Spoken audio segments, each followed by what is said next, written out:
Well, welcome to this conversation. My name is Danny. I'll be your host, and I am here with. My name is Christian Benitez. All right, and we're going to be talking today specifically about Chris's experience with deportation, his story, the hope that he has even after the fact, after deportation, and basically, let's start here, man. Where were you born? So I was born in Mexico City Okay. in 1983. Um, yeah, my dad is from Mexico City. From Mexico City, so is my mom. Well, they Okay. were actually moved there. Okay. My dad's originally from Guerrero, and my mom's from Guanajuato. Nice, nice. And how long did you live there as a child? As a child, we lived in Mexico City for about 8 years. Okay. Okay. So it was 8 years before my dad took us to the States. So the first 8 years of your life, you were Mhm. in Mexico City. Yeah. Any memories you have of Mexico City? Oh yeah. I mean, we grew up in Ixtapalapa.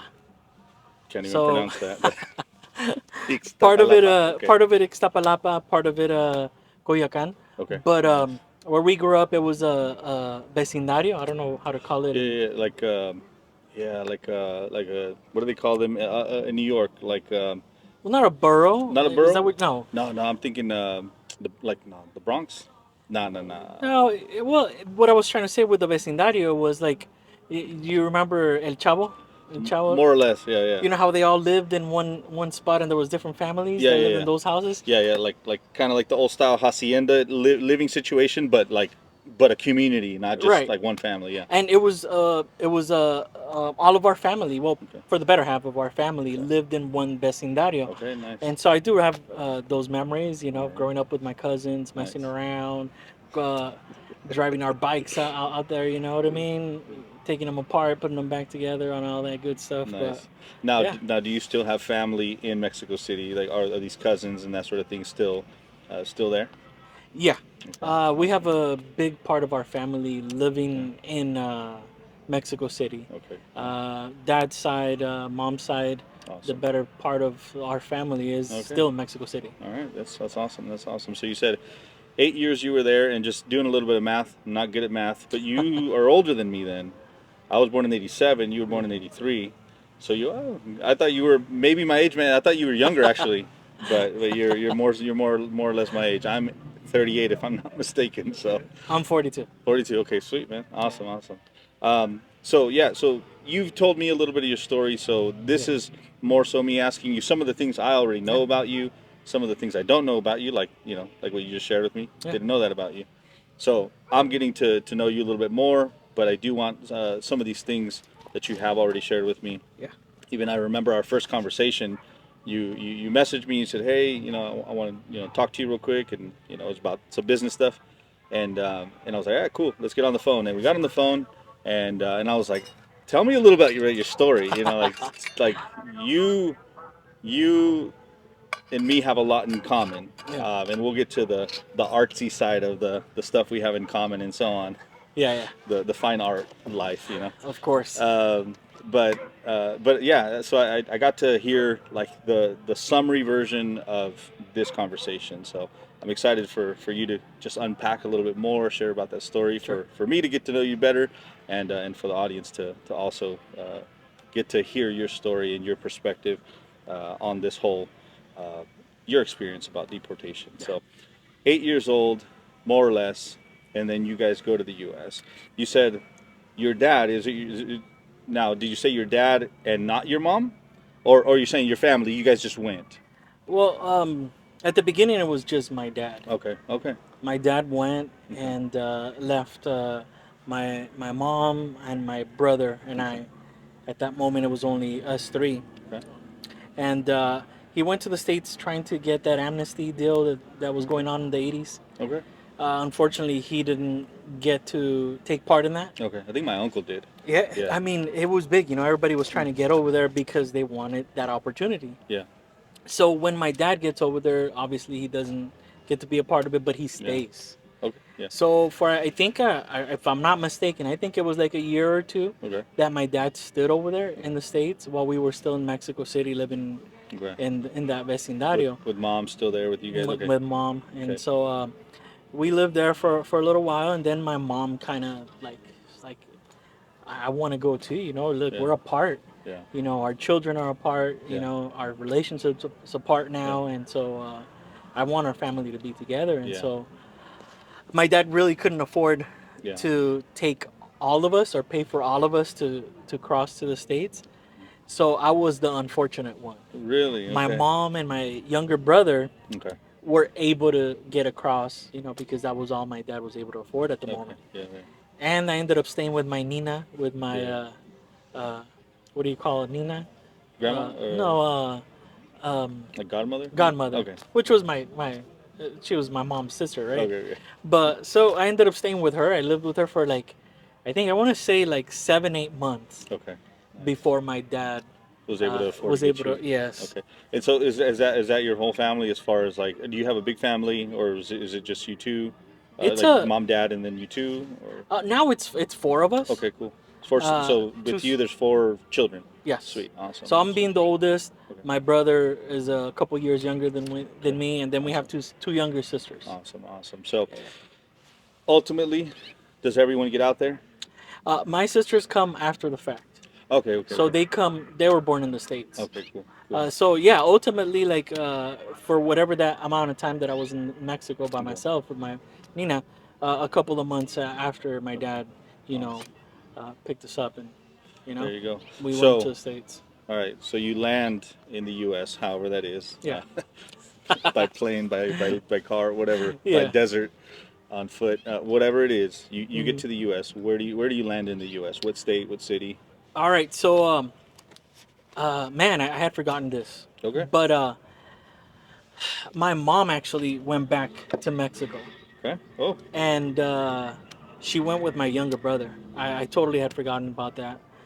And so she went back with my brother, and this was only supposed to be for a season. Okay. And then my dad ended up coming back. Oh wow. So, yeah, things got rough, you know, financially and stuff like that. Yeah. And my dad didn't like that. Yeah. And so he wanted to go back. Okay. So when he went back, Hmm. I told him straight up, you know, Dad, I don't want to be apart from you. You know, I was apart from you for this amount of time, Yeah. and I don't want to be apart from you. Awesome. I was real close to my dad, Yeah. Yeah. and so at that point, my dad and me take off to the States, Okay. Just you two. No. just Okay. us two. Okay. So the family was separated a couple of times. You know what I mean? Okay. Yeah. But at that point, my dad and I come back to the States. That's in like '91, Okay. and we end up in the city of Commerce. Okay. So we're off Atlantic and Washington. I'm not super familiar. Yeah, Maybe some of the people that are watching this video yeah, know exactly what you're talking about. Yeah, I know that area.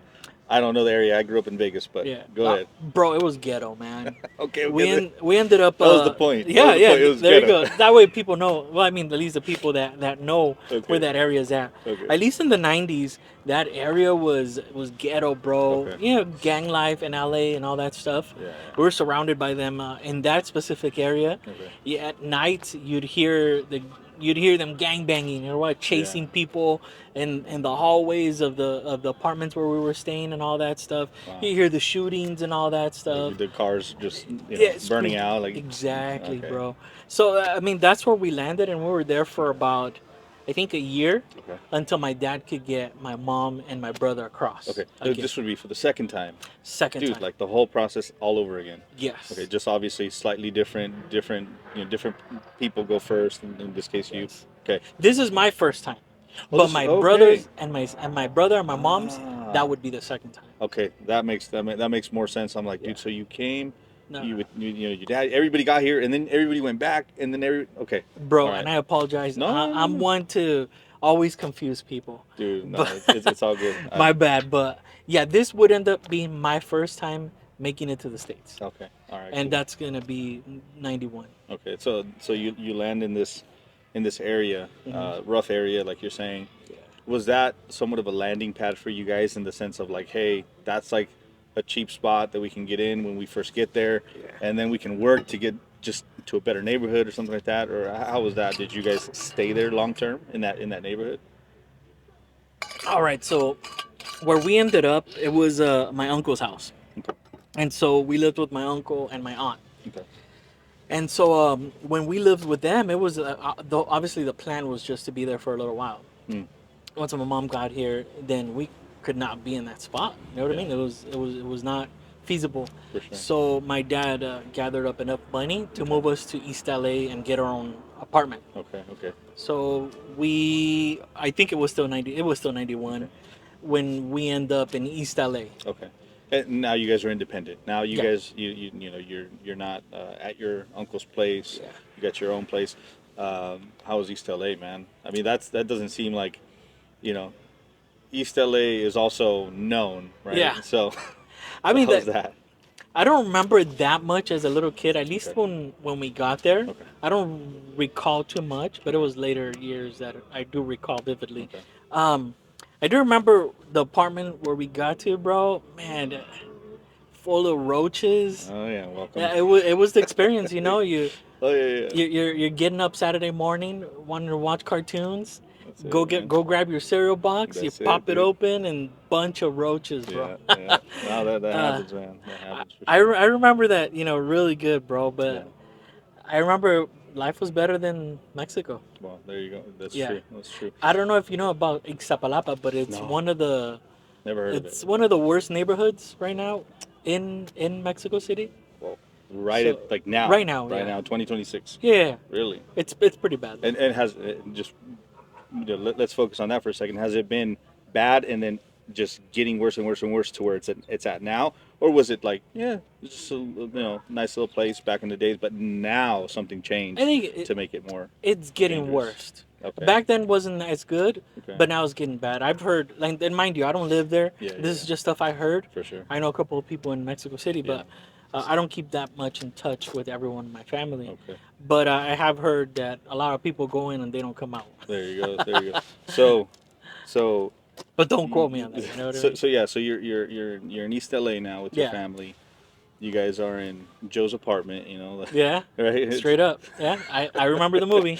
Yeah, Joe's apartment. You know, again, I think that was a overboard infestation there, but certainly Yeah. had my fair share of roaches Yeah. in apartments and so on and so forth growing up. So you guys are now there, the whole family, and actually I want to see if we can remember this later on as we progress. Yeah. Because you mentioned something about your father and your mother, and obviously the strain of being apart, Yeah. the difficulty of that, and what I find when talking to many deportees, Mhm. some of which have their family intact and present Yeah. here in Mexico, and others that don't, Yeah. and so they're like, yeah, my wife, but she doesn't come. Like we're still married. It's like I can't imagine what kind of strain that is. So I'd love to ask later on Yeah. if we can remember, like how was that process for you guys? And I think we'll get to it. Like, Yeah. were you guys ever apart as far as the deportation goes? I was from my then girlfriend, now wife. Yeah. But we can get to that down Yeah. the Of road course. Yeah. because I think it is important for people to understand it's not just, oh, I'm in a foreign country and that's what's like strenuous about it. That's what's hard. That's what's depressing. That's what's just difficult to adjust to. No, Yeah. there's a family dynamic that is involved in all this. And so I'd really like to go a little bit deeper and touch on those, like how did your family react to this whole thing? Yeah. How was your marriage? Obviously without going into super detail, but like, Mhm. like were you guys cruising like, oh, all good or whatever? No, we can definitely share all that, bro, Awesome, when we man. get to it. Yeah. Awesome. So you're still a little kid. Mm-hmm. You're in East LA. Yeah. You guys are independent now. Did you start going to school? Yeah. Did you have any English when you got there? Zero, bro. Zero English Zero. when you got there. Same here. Okay. Zero English. How did you learn English? Because I mean, your English right now is perfect, man. So obviously wish, you bro. picked it up somewhere along the road. You know what? Back in the days, I do recollect that there was like bilingual classes. Okay. There was teachers, at least my teacher, because when I got to the States, my dad just put me into school right away. Yeah. My cousin was already going to that school, so it kind of like it was easy for me to get in. You know There what I you mean? So, um, yeah, I remember the classes were in Spanish and go. Okay. English, and I could talk a little bit of Spanish, Okay. but although they would encourage me to For sure. learn the language, For and sure. you know, In East LA, man, yeah, it's muchos mexicanos, lots yeah, of Mexicans. So. you have that advantage. You know what Yeah. I mean? That there is the ESL, I think is what they called it, Mhm. Mhm. those type of classes Yeah. where it was bilingual. Okay. So yeah, that benefited me a lot, bro, because How I did long did it catch on. take you to pick up the English? Do you think? And again, I probably couldn't answer the question, Yeah. but if you have an answer to that question, how long more or less would you say it took you to pick it up and start being fluent? Yeah, you know what? I think I got to the States when I was in fourth grade. Okay. Mhm. So by the time I hit fifth, sixth, no, like sixth, seventh, Okay. eighth grade, it was there, bro. Okay. I was speaking English. Okay. I Sweet. was talking with the homies, you know, and yeah, by eighth grade, it was there, bro. Okay. So, do you consider your first language English or Spanish? Now I consider it English, just Okay. because the better part of my life, Okay. it was in the States. Okay. It was in the Yeah, States. I sympathize with it, and I say the same thing. Honestly, it's like, yeah, whatever Spanish I had, I don't even remember having it, Yeah, and I got to the U.S. and so it was all English for me, yeah. and then again, it's not about me, it's about you, Chris. So let's get back on track. All right, so you get into school, a few years go by, you start picking up the language, you're making friends Yeah. apparently. What kind of friends were you making? Well, you know what? Growing up in East LA, man, the neighborhood was kind of rough. It was tail end East LA, kind of border. It borders the city of Montebello, Okay. so it wasn't as bad as the heart of East LA. Okay. But I mean, we grew up in an area where there was at least four gangs that surrounded Yeah, yeah, my neighborhood. You yeah, know, so you hear all that good stuff. You know, the drive-bys, yeah, all that. But it was a little bit less than where we had gotten in Commerce, yeah. Okay. just because we weren't as close to everything. But it was still, we were surrounded by those neighborhoods, Okay. and so some of the friends that I made weren't the best uh, people to Okay. get to know, For sure. For sure. because they were already living and hanging out with people who were in gangs, Yeah, yeah, yeah, yeah. For and sure. so Or family members, right? or An uncle, a cousin, or whatever that they're just already involved with. I'm sure that was super common. You're going to school with this little yeah, kid, and his uncle's a shot caller or whatever. yeah. That sort of thing. Okay. And mind you, we grew up in East LA, so East LA Trece was right there. Yeah. Um, that was one of the not my affiliations, but my friends' affiliates Yeah. per se. Yeah. Like Yeah. that's who they got to hang out with, Yeah. and so those were that was the people that I was running with at the time. Yeah. Yeah. And yeah, weren't the best of people, you know. I mean, weren't I didn't make the right choices with my friends, For sure. For sure. but it did give me an experience per se, Okay. where now I could say, like I learned from this. Yeah, yeah, absolutely.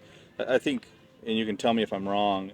Uh, living in situations like that, the common term is street smart. Yeah, You gain a level of discernment yeah, that is unique to having to maneuver around yeah, crowds like that hmm, and neighborhoods like that yeah, and gang dynamic like that and that sort yeah, of thing.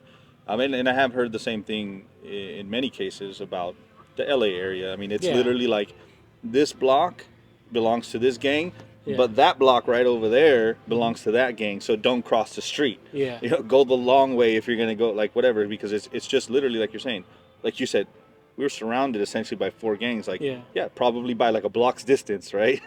like just Some and some a little bit further, but for yeah, sure, yeah, yeah, same, yeah, and so I've heard that in a lot of scenarios. And again, I was never, I never lived in Las Vegas. I'm sorry, Las Vegas, Los Angeles, yeah, specifically East LA. mm, Never lived there. You know, drove by and yeah, that sort of thing once in a while. I had friends there when I was older, so I used to go down and visit with them and yeah, party and whatnot. But my time was in Vegas, so yeah, I didn't actually. We did have like one rough neighborhood, but it had like one gang, right? That kind of ran it.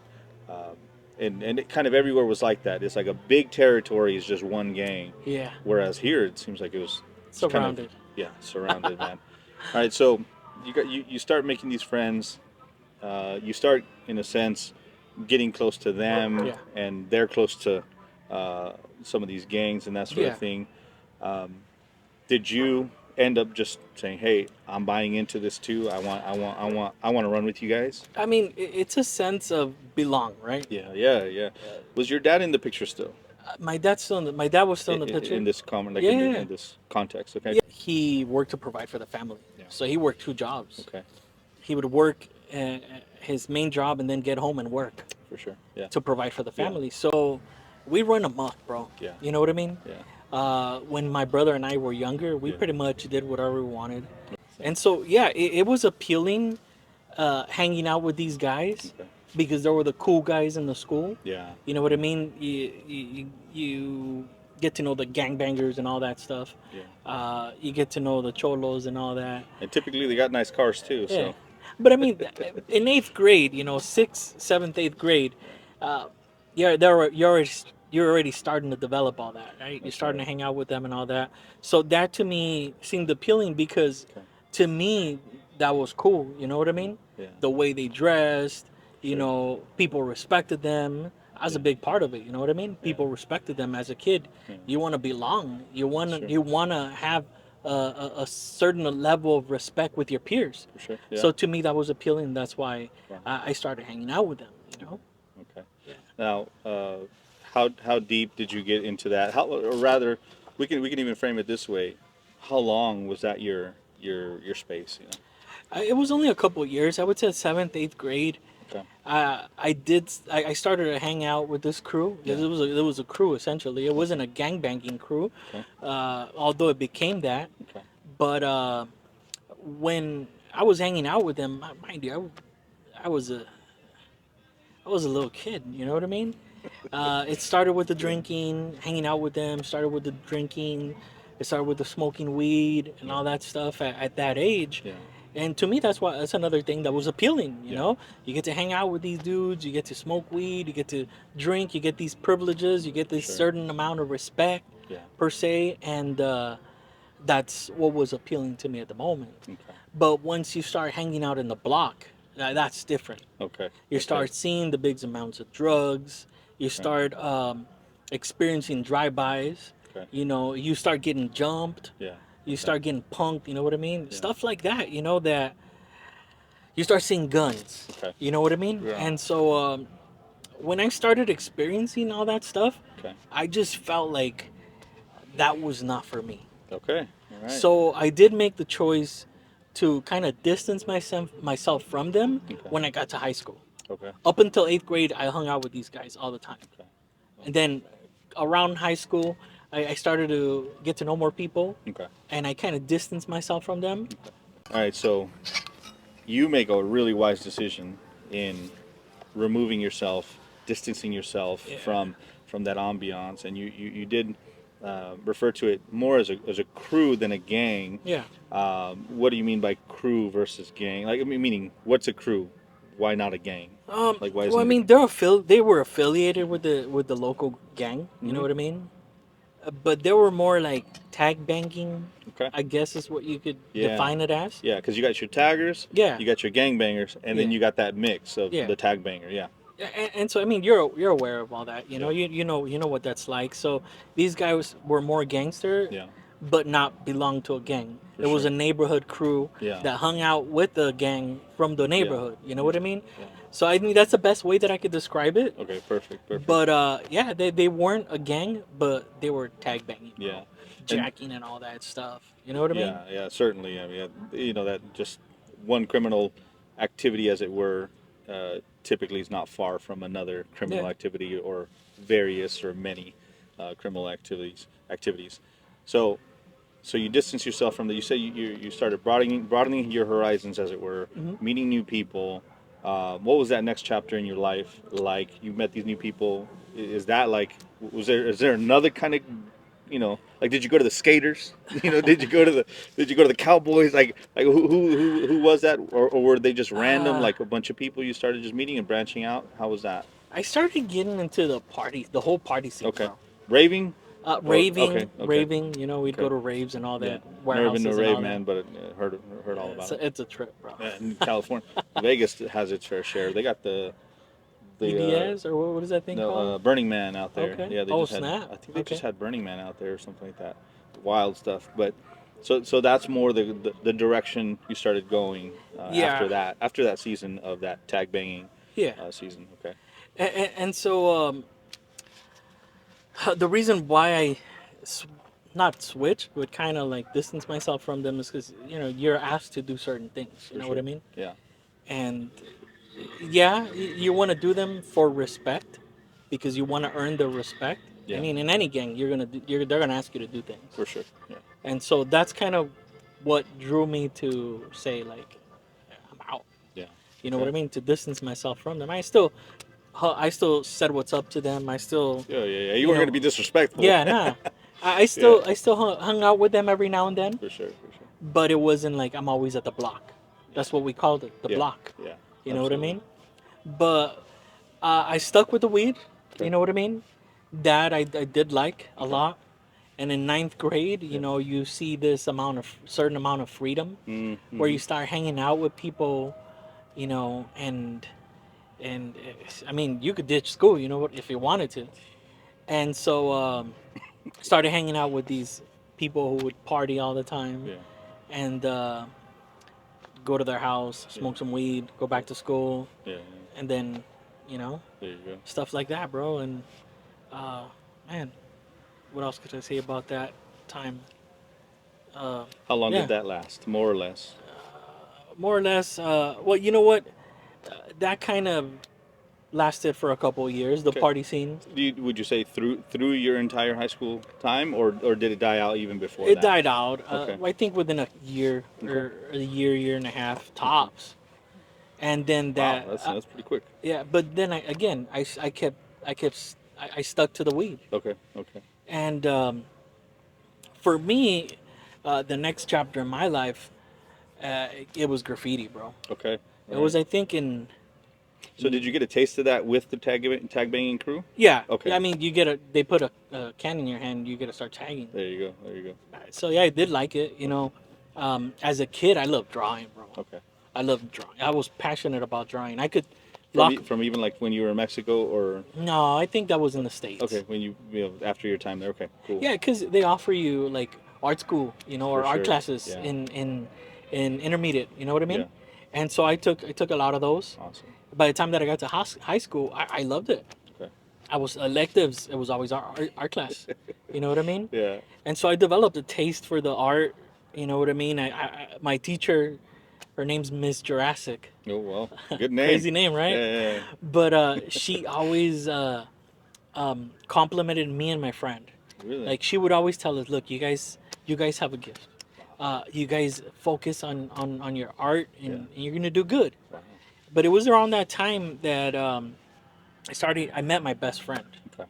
Man, I even forgot how I met homeboy. His name's Eric. Okay. Eric. Let's get back to Eric in just a second.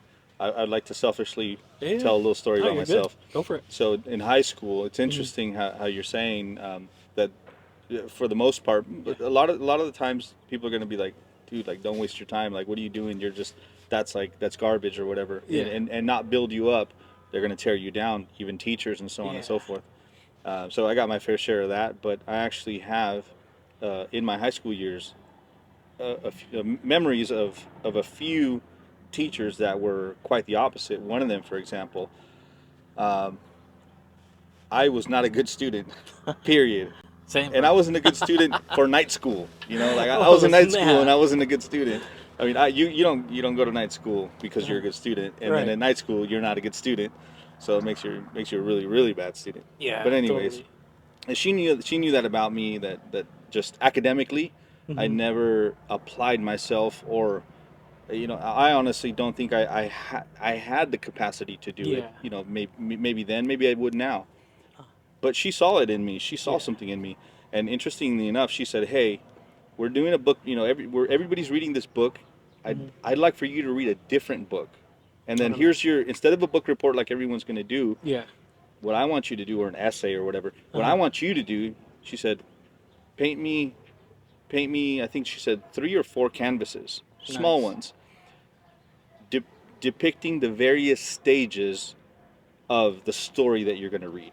Nice. And it was pretty easy because it was a story of essentially an innocent person Yeah. that then gets deep into drug addiction and so on and so forth. Órale. So not only did she give me a book that Mhm. that I actually really enjoyed reading, but then she gave me the opportunity to essentially use my talents to Yes. earn a grade versus being like, well, no, everyone's doing an essay, so you got to do an essay too. So it's lovely to hear Miss Jurassic, and these sorts of teachers that I had that like Yeah. there are those ones out there that say, you know what, you're not just a lost cause, you're Yeah. not just being rebellious, like you might actually do something, with your life, Yep. and so I want to encourage you in what you're doing. So Yeah. sweet man. So forgot your friend's name, but Eric. that's where we were. Eric. Okay, so So you met Eric. I forgot where I met homeboy. I mean, it was in the block. You know, Okay. it was in the neighborhood. Okay. I forgot how I met him, man. I can't believe that. But I met him, and we were still a little bit innocent when I met him. Yeah. But again, weed was involved, Yeah. and we started, you know, getting high together and all that stuff. And there was one time that he went somewhere, Mm-hmm. and he became part of a crew. Okay. The crew's A graffiti crew. Okay. graffiti crew. Okay. And so that graffiti crew, I forgot where he had gone, but Was his it out of state? no, it was in the state. Okay. It was in Okay. California. Okay. It was But did he go on like vacation, uh, or was he just gone for a weekend and then yeah, came I back and think was like, vacation. I don't okay, know where he okay, went, bro. probably details To be that. honest, Okay.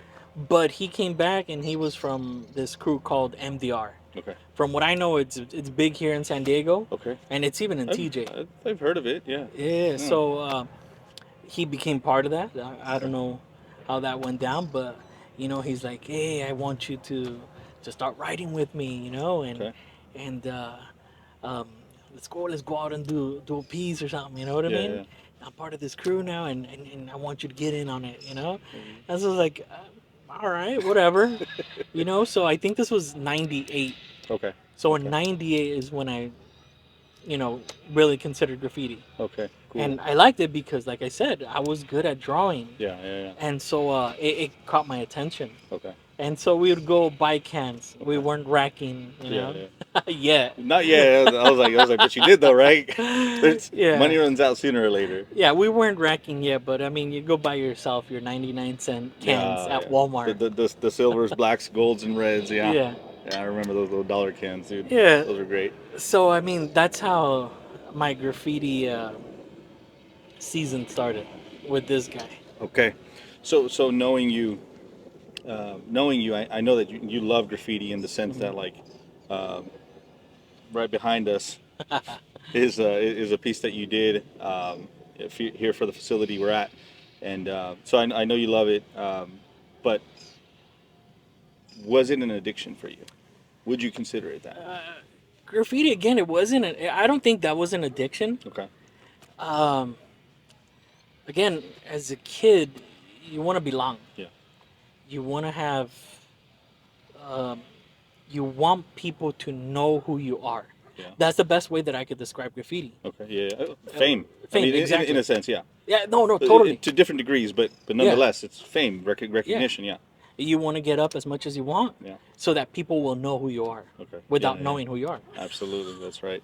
If that makes sense. They know right? the alias. Yeah. Yeah. So, yeah, it was for recognition. Okay. It was for fame, I guess. Yeah. Yeah. Let's put it that. Let's put it in that context, right? Okay. It was to want people to know who I was. Okay.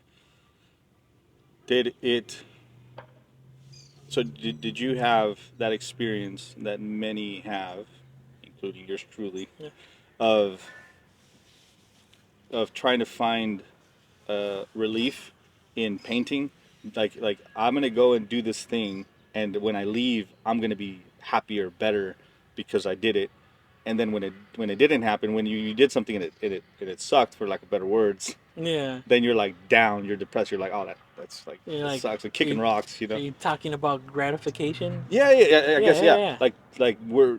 Did you experience that? Because I did, and many people do, like, they'll kick themselves in the butt, and I did, if I went and painted and it didn't come out good. Yeah. It's just ugly, I mean, there was a good season at the beginning, where I just sucked, bro. Yeah, okay. We were hitting trains in that season. Okay. I wasn't any good, Okay. but we were practicing Yeah, and there you we go. were hitting trains. I never saw those tags again, but I That's could good. tell you that some of these were bad, bro. You know Yeah, what I mean? yeah. Like two colors, an outline. You know what I mean?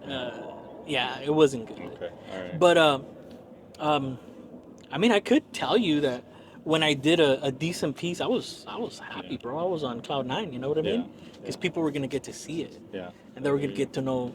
I think I could tell you my name.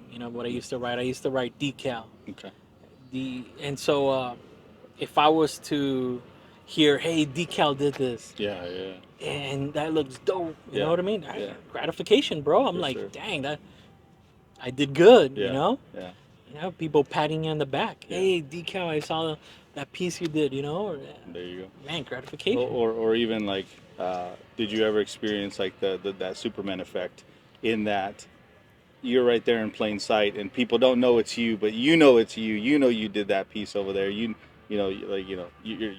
Maybe you're walking by the piece that you Yeah. did, and maybe like somebody's staring at it or something like that, and they're like, oh, no idea that I'm the one who Yeah. did that. Like, did you ever experience that sort of, again, I would call it like the Superman effect, because he's always in plain sight, but no one knows it's him. Yeah, I mean, you catch people, you're going up the alley, where you did a piece, and Yeah, yeah. people are looking at it and all that. Yeah. Yeah, you feel good, There you go. because they're looking at it, There you go. But you wouldn't classify it in for yourself as like, hey, I was in addiction. That was something I had to have. I chased. No. Okay. Cool, man. I think for me, honestly, it was that I just want people to see my name. Okay. That's it. Okay. So I wanted to do it more and more. Okay. If I had free time, I wanted to go do it. So did you finish out high school then, doing Um, graffiti? Yeah, I was still doing graffiti. I didn't even get to graduate, bro. Okay. So I'm a high school dropout. There you go. Welcome to the club, man. I think it was my junior year or sophomore even when I started I became a part of a legit crew was what I called it. Because Okay. MDR, it was just me and my buddy. You know what I Yeah, mean? We didn't go to any meetings down to San Diego or nothing like that. Yeah. Um, I don't even know any other heads from there. You know what I mean? Other than my friend. Yeah. Now there was this one time we were going to Commerce. I forgot for what. We were in the city of Commerce. We were in the bus, Mm-hmm. and I was catching a tag, and this dude hit us up, Mm. and he's like, "Hey, you guys write? What's up? Who are you guys? What do you write? But you're right. Yeah, what Yeah. you write?" And so this was my homeboy. This guy became like one of my best friends. His name is Cosmic. That's what he was writing. Okay. You know what I mean? Yeah. And so he hit us up and he told us, "Oh, I'm from AWK." You know what I Okay. mean? So that was the crew that he belonged to, Okay. AWK. And so he invited us to hang out with him. We're just chilling with him. We're Yeah. pounding a little bit, smoking a little bit of weed, and I don't know. We just clicked. Okay. You know what I mean? Yeah. We started hitting the black books. You know what I mean? He liked some of the stuff that I was doing, Nice. and I don't know how this came about, or I really don't recall. But they asked both of us, to join the crew. There you go. And so from that point forward, graffiti got serious for me at that point.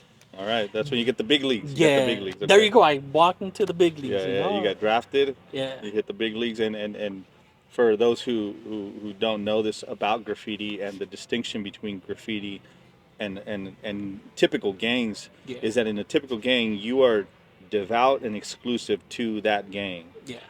Whereas with crews, Yeah. you could be in 2, 3, Several. 4, 5 crews Yeah. if you wanted, and you have that freedom. Obviously, different crews work differently and Yeah. have different tolerance for different things. Mhm. But for the most part, you could be a part of 2 or 3. Yeah. Did you stay in the first crew, MDR? MDR, and then also? we kind of just dropped it because, like I Okay. said, my friend didn't really have a connection with those other people. Okay.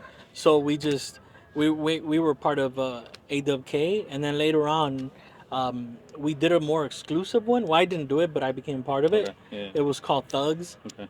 So Like, there's was it an acronym? yeah, Yeah. yeah. What did it stand for? THUGS. Man, you know what? I Doesn't don't matter. even Doesn't remember, matter. bro. It don't really matter. But Okay. it did have some big names, Okay. you know, from that crew. A lot of people that were hanging out with Colt. I don't Okay. know if you remember Colt. Sounds familiar, but I can't. Yeah, there's this guy. This one of the homies was Dism. Okay. I think if I'm not mistaken, he's one of the ones that started Thugs. Yeah. And And remember, man, I'm from yeah, Vegas. yeah, that's So true. Not it's the different people, different yeah, faces, true that, true that. different heavy hitters, as it Yeah, were, whatever. Yeah, true that. different. But you do, obviously you do get that influence in Vegas, Yeah, from LA, big yeah, hub for graffiti. yeah. So you get into this bigger crew. You How long does that take now that you're now in that season?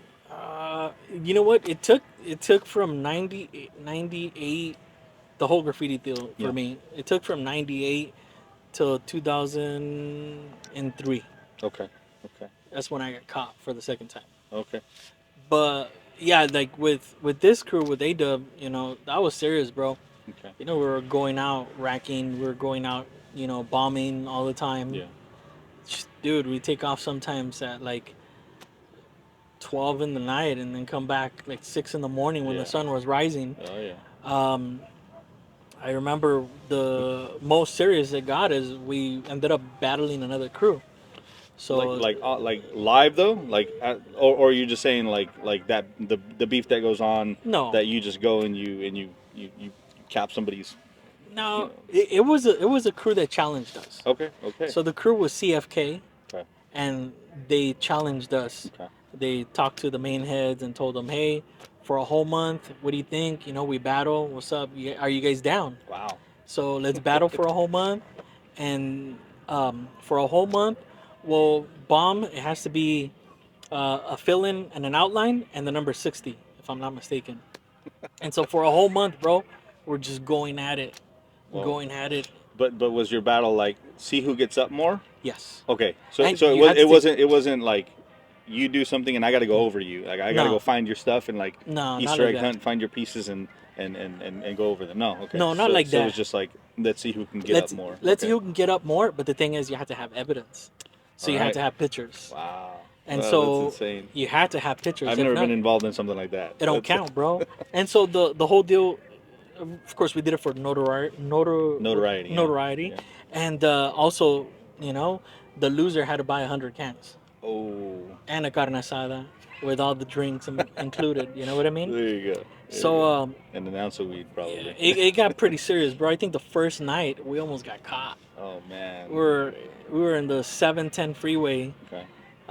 close to I forgot where, but by the casinos, Okay. Hawaiian Gardens. Okay. And so we were doing a wall right next to the freeway, bro. It's a pretty decent wall. Okay. We did it with rollers. We weren't doing spray can. Well, a little bit, Yeah. Yeah. but we're about to finish the piece. We're already just catching the tags Yeah. of everybody Yeah. that was Yeah. there. The little roll call. Yeah, the Yeah. roll call, and Yeah. then my one of the homies, Cosmic, Yeah.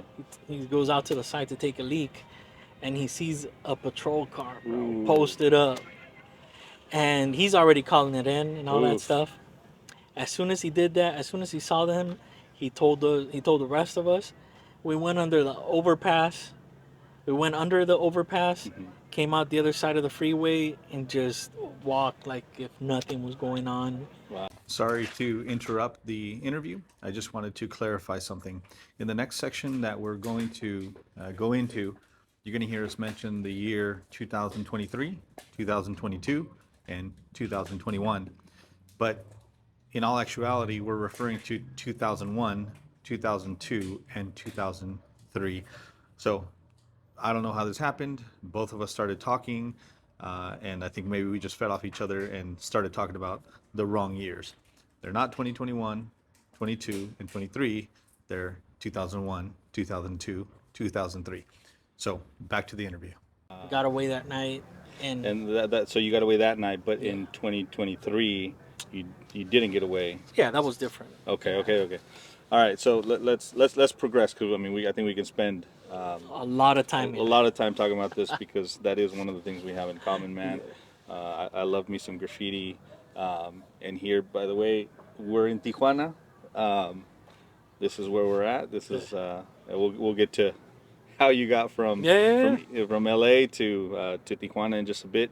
But yeah, Tijuana is just filled with Graffiti. murals and graffiti, and so that's one of the things when there's a really good piece of graffiti, it's enjoyable. You appreciate it. Yeah, Yeah. you appreciate it, but like Totally. everything else, you got the just ugly stuff all over the place Yeah, too. the toys. The toys. There you go. Let's call them what it is. All right, man. So that's your season, man. Yeah. You're knee deep in graffiti. Yeah. You're a part of this crew again. You're in the big leagues now with this crew.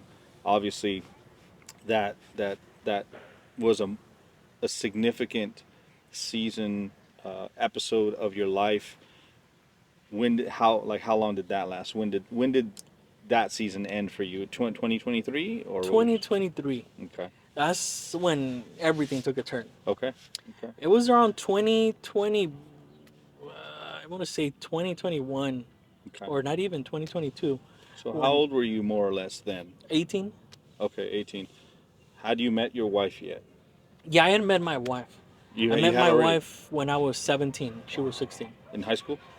No, Or- we met through her cousin, my Okay. best friend, one of my friends at the moment. Oh, Okay. I'm not gonna say best friend, but yeah, one of my good friends Okay, at the cool. moment was dating her cousin, Okay. and so her cousin was about to have a quinceañera, Okay. and my wife was one of the damas. You know what I mean? Oh yeah. And so Were you the chambelán? I was the chambelán. Okay. I was not the main, but one of the chambelanes. Yeah. And so they The groomsmen, they- like one of the groomsmen. Yeah. Yeah. More or less, I mean, Yeah, for the it's- quinceañera. So yeah, they put us together. They put me and my wife together, and Oh, that's how I really? met her. When I Wow. was 17. Dude, talk about Providence. Anyways, Yeah. we'll get to that, dude. Yeah, for That's sure. awesome. So you had met her already. Yeah. You said in 2023 you were how old, more or less? Or in that 2023, time? I was 19. Okay, so you guys had just met a little bit ago. Yeah. Uh, Mind you, at this point, it took 3 years of me not talking to her. We had 3 years since of not talking. since you guys had met, Yeah. no talking. Yeah. 3 years later, okay. Okay, wow. Something happened in her family. Okay, They had a loss in her family. Okay. And I kind of stood away because I didn't know how to deal with it. Like, for sure. I didn't know how to talk to her. Yeah. So as a kid, my first intuition is I'm just gonna stay away. yeah. We tried for a little bit, but we disconnected, Okay. and she went her way, I went mine Okay. for 3 years. Okay. Wow. Okay. All right. So, how did things take a turn in 2023? What happened?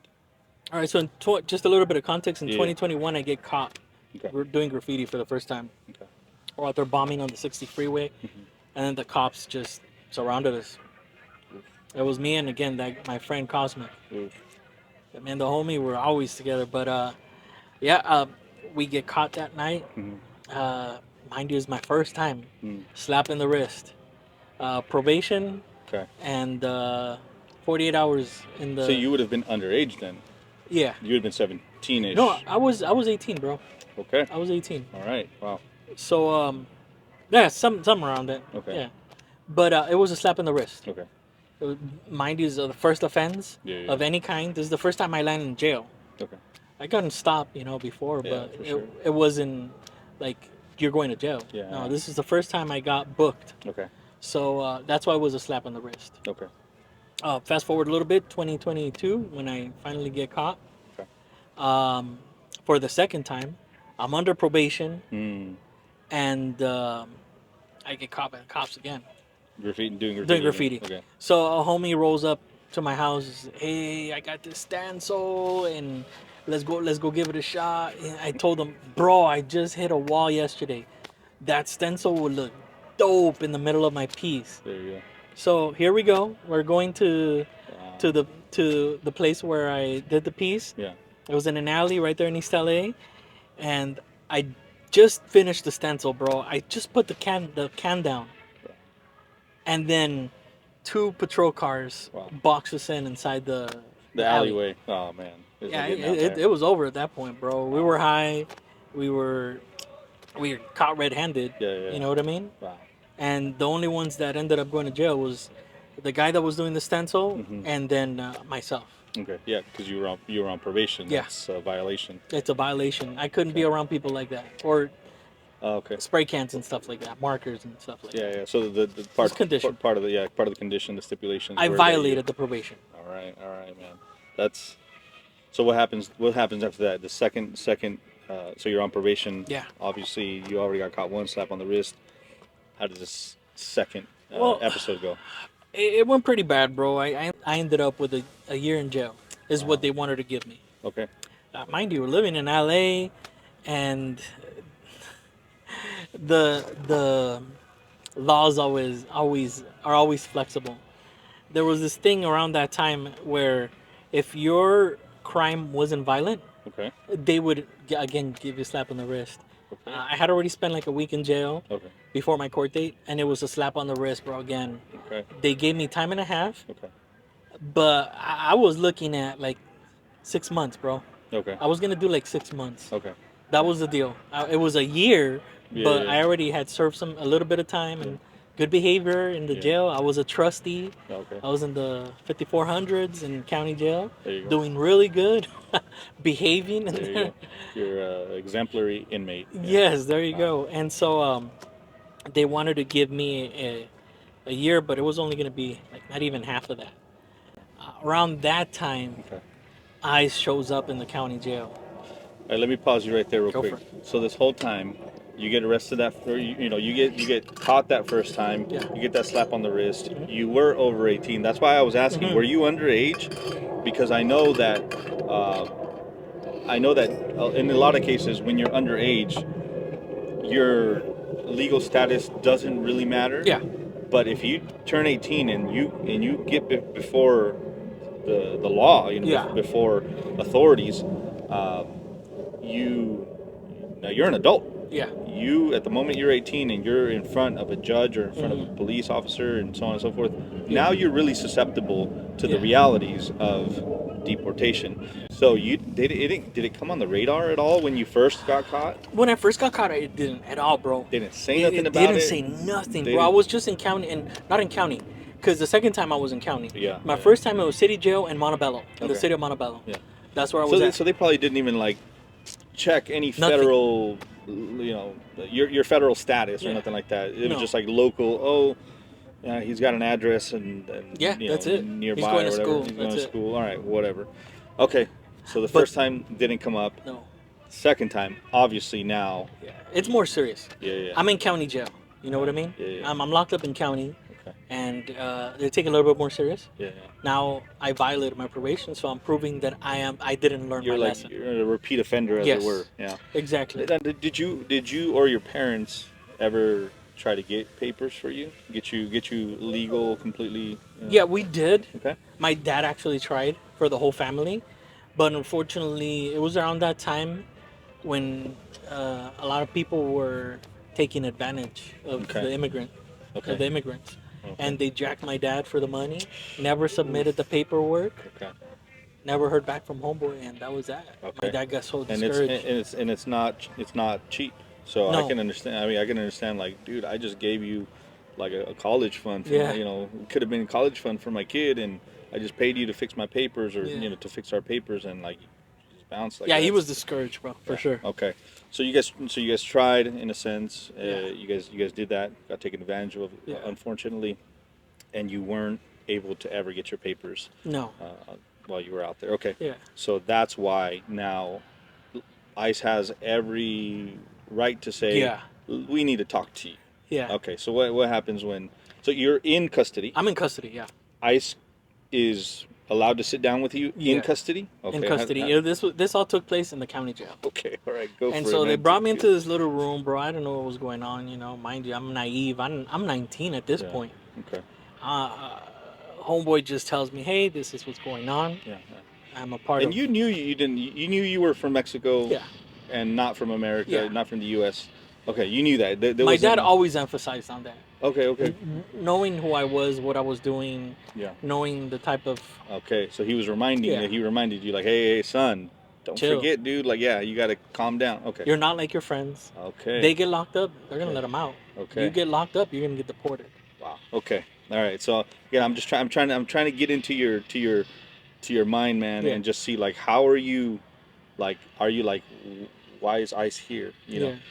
No, I knew, bro. I knew Okay. what's up. I knew it was always a risk. Okay. And so when I sat down with the agent, he straight up just told me, how'd you get here?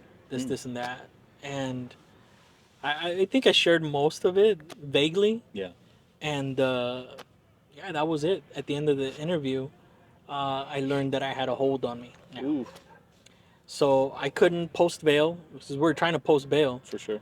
My dad, again, in that time, didn't just really have the funds to just say, I got you, take you out. But I couldn't post bail anymore because now I had a hold. Okay. Yeah, yeah, yeah, that's impossible. Yeah, so once I had a hold, I had to go through that process now. I finished first my time in county jail. Okay. At the end of the day, it was about a month and a half that I ended up doing in county. Okay. And then that's when my duty was done to the state of California. For sure. And this is when ICE picked me up. Okay. And so when ICE picked me up, they took me to a detention center in Lancaster. Did you get fully processed out of the county jail? Yeah, And totally. then like you walk out? No. Okay. Okay. All right. So from within the system, as it were, they just handed you over. Okay. They handed me over to All right. ICE, Okay. put me in a bus, and off to Lancaster it was, bro. Okay. Yeah. What's Lancaster? I don't So know. Lancaster's there was a detention center out there. A federal detention Federal center detention for center. immigration cases. Correct. Okay. Gotcha. And so everybody who gets there is already gonna get deported or is fighting a case. All right. So you're there to complete your time, whether it was to fight the case Okay. or complete your time to get deported. Okay. Yeah. So you're there just waiting. Yeah. Okay. And so that's what Lancaster is. Okay. Wow. And again, same thing. A lot of our viewers, or any of our viewers, might not understand the dynamic there, but it's not all Mexicans. No, you're there with people from every race, bro. Yeah. We were there with Asians. We were there with hate people from Haiti. Yeah. Asians, people from Haiti, people from India, Yeah. people from you name it, bro. Yeah. There was Yeah. Russians. Yeah. You know what I mean? There was people from everywhere. Yeah.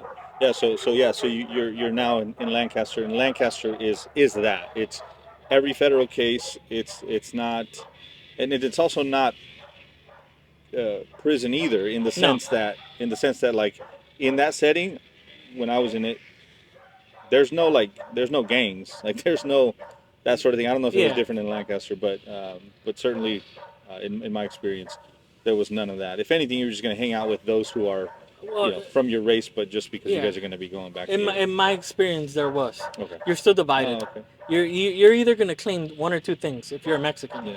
you're gonna claim paisa or homie.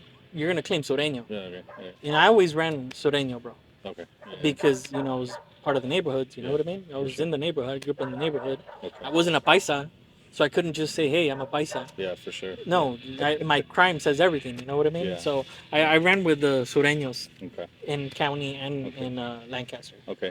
And how was that process? So were you still not in communication with your wife then, or had you guys reconnected by then? All right, so by then we had reconnected. Okay. Actually, the way we reconnected was her cousin.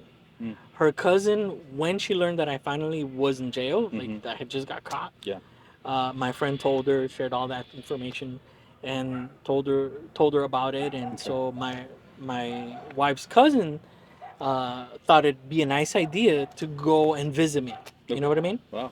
And she called up my wife and told her, "Hey, guess who's in jail?" Mm. And he's like, "Ooh." So she's like, "Chris." Her cousin always wanted to hook us up. Yeah. That was always her thing. She always wanted to hook us up. And so when she learned I was in jail, she thought it'd be nice if they both went. Yeah. My wife had a car at the time, and so she thought easy, Yeah. we get a ride. For sure. We'll go see Chris. Yeah. So she told my wife about it, and they ended up. She ended up saying okay to it. She agreed to it. At the end of the day that they were gonna visit me, she ranked it. The cousin Okay. ranked it, and my wife had already asked for time at work. She had already said it. Yeah. Yeah. And Wow. so she's like, "Oh man, so what do I do?" And she was telling her coworker, bro, about it, and that she was gonna go visit me, and that I was in jail. And she's like, "But I don't need. How am I gonna go visit him? Like, I don't even know where the county jail's at." Yeah. This is before Google Maps and all For that. sure. Yeah. But her friend told her, "I know where it's at. Oh man, I'll go with you." dude. Yeah. And so that they ended up going. She told the guard that she was my girlfriend. Okay. We had no contact, but she told the guard I'm his girlfriend. That's why I came to see him. And so that was county. That wasn't Lancaster yet. No, that was okay, that was county. county. Okay. So, yeah, how did that conversation go? More so like, was she like, "Hey, remember me?" Or like, how was that after such a long time It was of weird yeah. because we hadn't spoken 3 years. Okay. That was the first time. Yeah. And so it was kind of awkward. I felt ashamed. Okay. Yeah. You know what I mean? I'm in my But, scrubs. but were you surprised, or did they I notify was you? Hey, by the no. way, this person's gonna come and see you. I actually wasn't supposed to even receive any visitation that day Wow. because I had just came back from court. Okay. Okay. So I thought it was my mom, and I was pissed walking down Yeah. because I told mom, "Don't visit me no more because you just spent all this time right here, Yeah. and you were waiting for the longest." Yeah. And so I told her not to visit me. So I was going down there pissed, Yeah, like, Mom, again, you didn't have to. And so I get there, bro. I'm chopping it up with my homeboy next to me, and I turn up, and it's like, Wow. I covered my face, bro. Ah. I was ashamed. Yeah. I was ashamed. I really liked this girl back Yeah. in the day. You know Yeah. what I mean? And like you said, the way things ended, like, Yeah. you're a young man, you Yeah. didn't really know how to be there for her Yeah. and that sort of thing. So it just went separate ways. So yeah, I could see how like, like what do we do? What do we say? What do I say? Yeah. How do I? Yeah, I could see that being awkward, that being like you're like, oh, I was trying to avoid you to not, to I don't know, to not make more of a mess of things. I Yeah. thought we left it. Yeah, so that's an interesting setup. So what did she provide for you in that interview? Sorry, in that Yeah. the conversation when she came to visit Well, you? you know what? It was just reconnecting. Okay. It was nice. Yeah. I was so surprised. I was caught off guard. Yeah. But I I enjoyed it. It's Wow. like, man, she's here. Wow. Make the most of it. You know what I mean? And were you guys able to keep contact after that? We did. I got her number through the window and stuff. Yeah. She wrote her number, put it on the window, and I copied it. There you go. And so, because by that time we were done. We were out of time. Yeah. And so I got her digits, and then we were doing three-way calls and all that stuff. Wow. Or then later on I called her a couple of times. Collect. What is collect? Yeah. You have a call from. Yeah, county jail, an inmate in county Yeah. jail. Yeah, bro. So, It's like, and the inmate, yeah, Chris. yeah, He's trying. What, yeah. Like you insert your name, right, or whatever. yeah. But after that, we kept in contact. Bro. Okay. We kept in contact. Before I left county jail, I don't even know why, bro, but I just wanted to lock that in. Okay. I wanted to. I don't know. I don't even know why. Yeah. But I knew I had to ask her to be my girlfriend. Okay. So before I left county on our last visit, Yeah. I told her, hey, do you want to go with me? Do you want to be with me? Yeah. And man, bro, to my surprise, she didn't hesitate. She Wow. said yes. Wow. And so being locked up, Okay. now having a girlfriend. So from there you go to Lancaster and Yeah. and obviously you seal the deal. Yeah. In that boyfriend girlfriend relationship. Yeah. You go to Lancaster. How long are you there in Lancaster? Lancaster, about another month and a half. Okay. Yeah. And now she's aware Yeah. of the new pending situation you're in, the ICE, She knows. the potential for deportation. Yeah. Ultimately. All right. So how does that work out, man? Like, take us through. You know what? She admitted to me that, she didn't think it was going to work out. Okay. Okay. The plan was for me, once I got deported, like once we really knew, they rejected my case. Because at the beginning it was all kosher, bro. I was going to get OR. No, not OR. I'm sorry. Released. What is it called? What do you call it when you Voluntary get deported? departure. No. No. What do you call it when you get deported but you don't get a punishment? Oh, oof. Good question. I don't know. Man, well, I was gonna get that, but Okay. then the DA totally trashed me, and I ended up getting. Job, man. Yeah, Good she did a job. good job. She did a good job. She did a really good Kudos. job. And I represented myself, so she did even better. Dude, we got that in common too, Yeah. man. Oh man, Yeah. they said, I've heard this saying before. It goes something along the lines of a man who represents himself in court has a client for a fool, has a fool for a client. Yeah, It was like, I was. dude, yeah. Well, again, my family couldn't afford it, Yeah. so yeah, she knew, she was aware, and she thought yeah, I'm gonna be with him, but I don't know if this is gonna work out. He's gonna Yeah. get deported. My plan was go to Mexico City. Okay. That's okay. where I have family. Yeah, that's right. So that's where I was gonna find refuge. Yeah. You know what I mean? That I'll makes go. sense. Yeah. So, Mhm. did you get deported? I got deported, bro. Okay. A That was month. 2023. Was that 2023. Okay. I got deported. I spent a month and a half in the detention center, and then they gave me the boot, bro. I landed Okay. in TJ on early in the morning. It was like probably like four in the morning. Wow. Did they put you on the bus and just bring you down to the border? Yep. Okay. Dropped me Uh, off, crosswalk in. Okay. Wow. So from Lancaster, Yeah. I'm assuming it's LA area, or where's Lancaster? Lancaster's pretty far, bro. It's like 2 hours and a half Okay, north. north. Okay, Yeah. so it's north from LA. You know where Six Flags is at? Nope, never been to any of the theme parks, man. All right. I've been to Balboa Park. That's it. Okay. That's up here in San Diego somewhere. Yeah. But okay, so I'm just trying Yeah. to wrap my mind around that. It's like a 5 hour drive, bro. Yeah, that's like a 5-hour drive. That's Yeah. okay. No flights. No flights, no nothing. Just put you on a bus. Was it Yeah. a bus? Yeah. Okay. With a bunch of the paisas. Okay. You know what I Yeah. mean? All right. How was your English? Sorry, your Spanish. My Spanish sucked, bro. It was choppy. Choppy at best. Okay. Okay. Because, I mean, I spoke Spanish at home. Yeah. But, you know, you're, like you said earlier, pocho. You know what Yeah, I mean? yeah. Dude, my Spanish was pocho. There you go. It was bad, bro. There you go. It was bad. So you get deported. You land in Mexico. Yeah. Your wife has already alluded to, or sorry, your girlfriend at Yeah. the time already alluded to, this is probably not going to work. Yeah. So you go through the deportation process. You're here. Your Spanish isn't that good. You land in Tijuana. Yeah. Do you end up going to Mexico City? No, I Okay. didn't. The plan was to go to Mexico City, right? Yeah. Yeah. I ended up spending one day in TJ Okay. in a raunchy motel in what's in La Revolucion. Oh man, dude. I spent one night there, bro. I talked to my dad the following day, and he's like, "You can't go to Mexico City. You ain't got nothing over there. You need to come back." Wow. And so the following day, bro, I was back in the States. Wow. Crazy. Yeah. I mean, God. I'm going to bring God into the picture now. Yeah. He had a lot to do with it, bro. Okay. It was grace. Speaking of God, let's.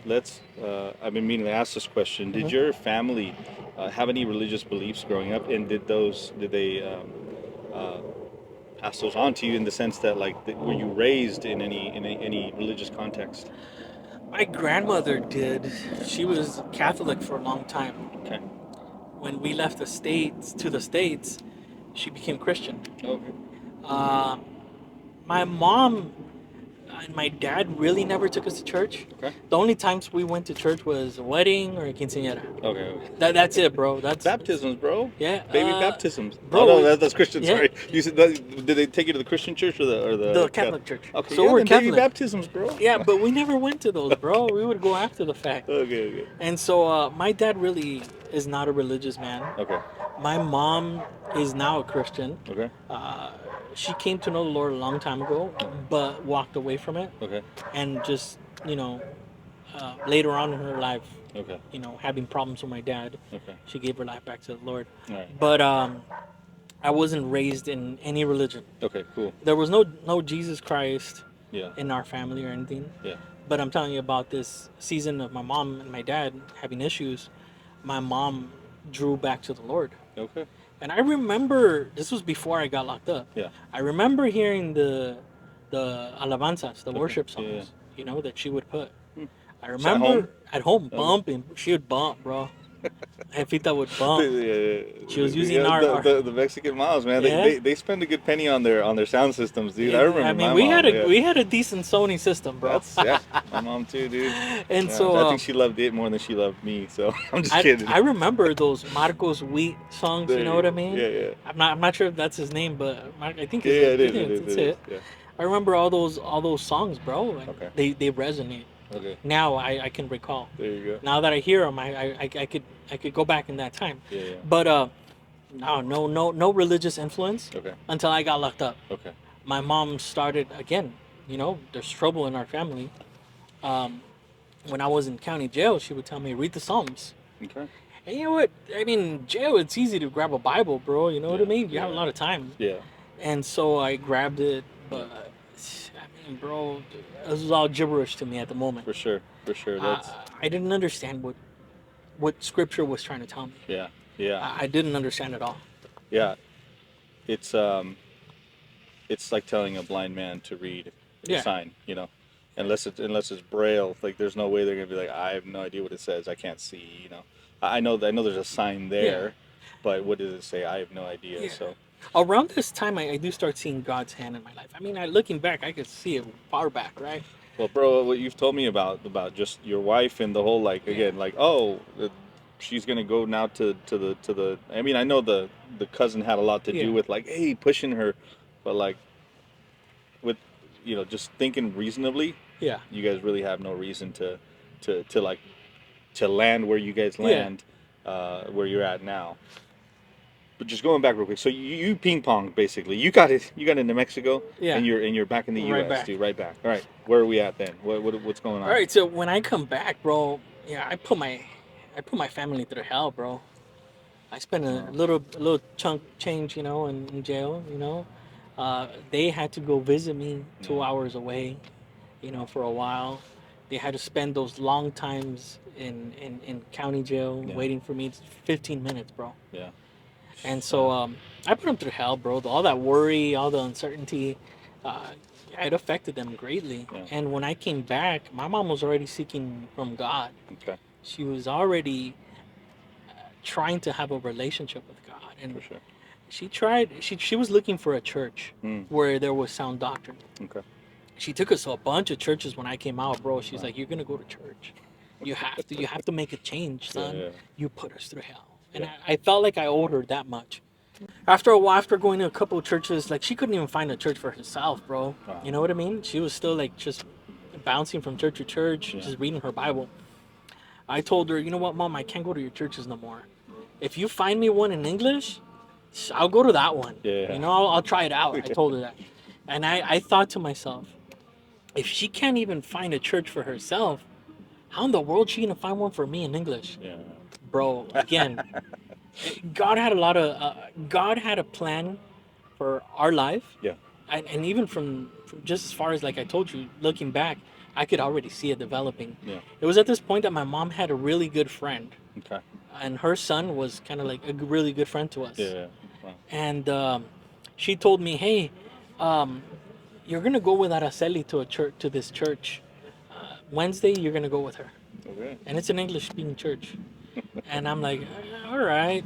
I told her, does Rich go to the church too?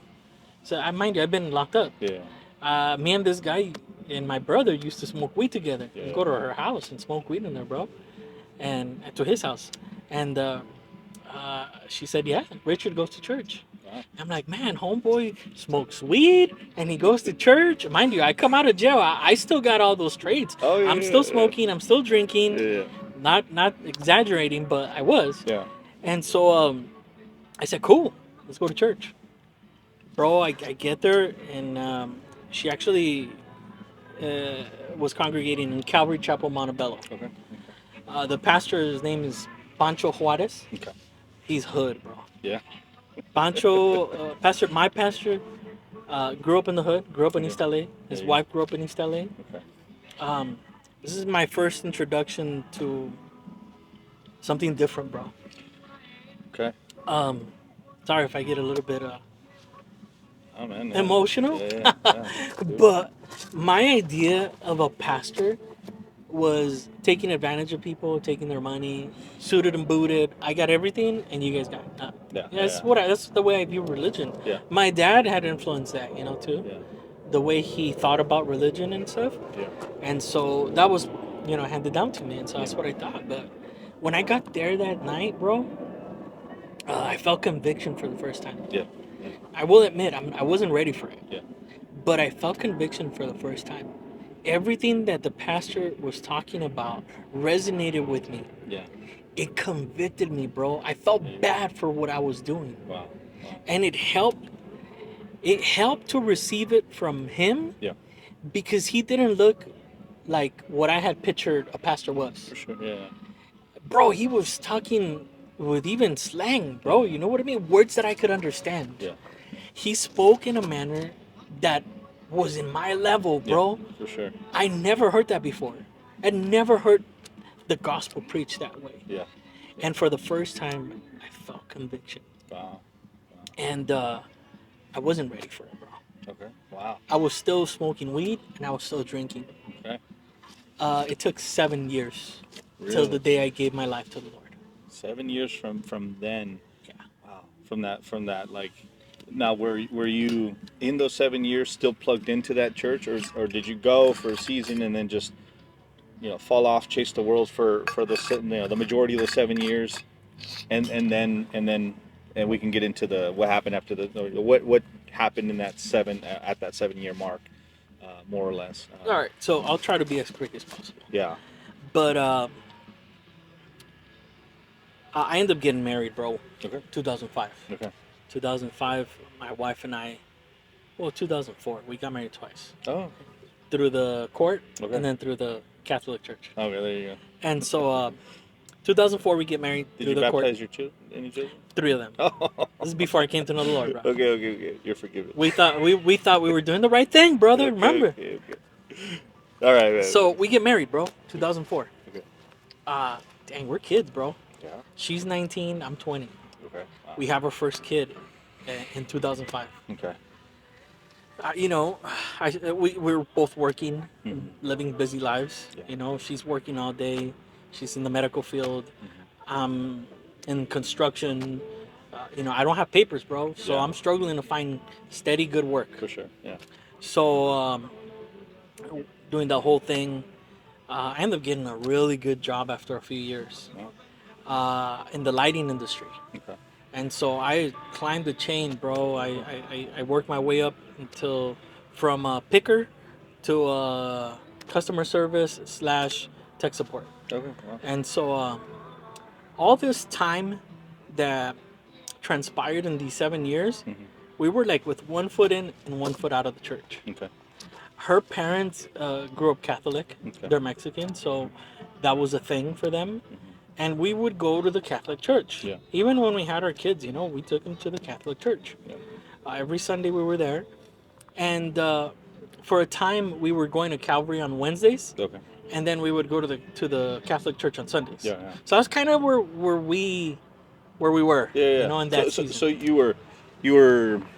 you were involved enough in that, in like present enough in religious circles, Now, but certainly, like you're saying, like there was certainly no like full on submission to Christ. No. There was, but you were now religious. No. I mean, but in a very superficial sense, Yes. right? The majority of folks are in that boat. Mhm. So And- so that was the taste, the flavor you guys of religion that you guys were in, more or Yeah. less, in that 7 years.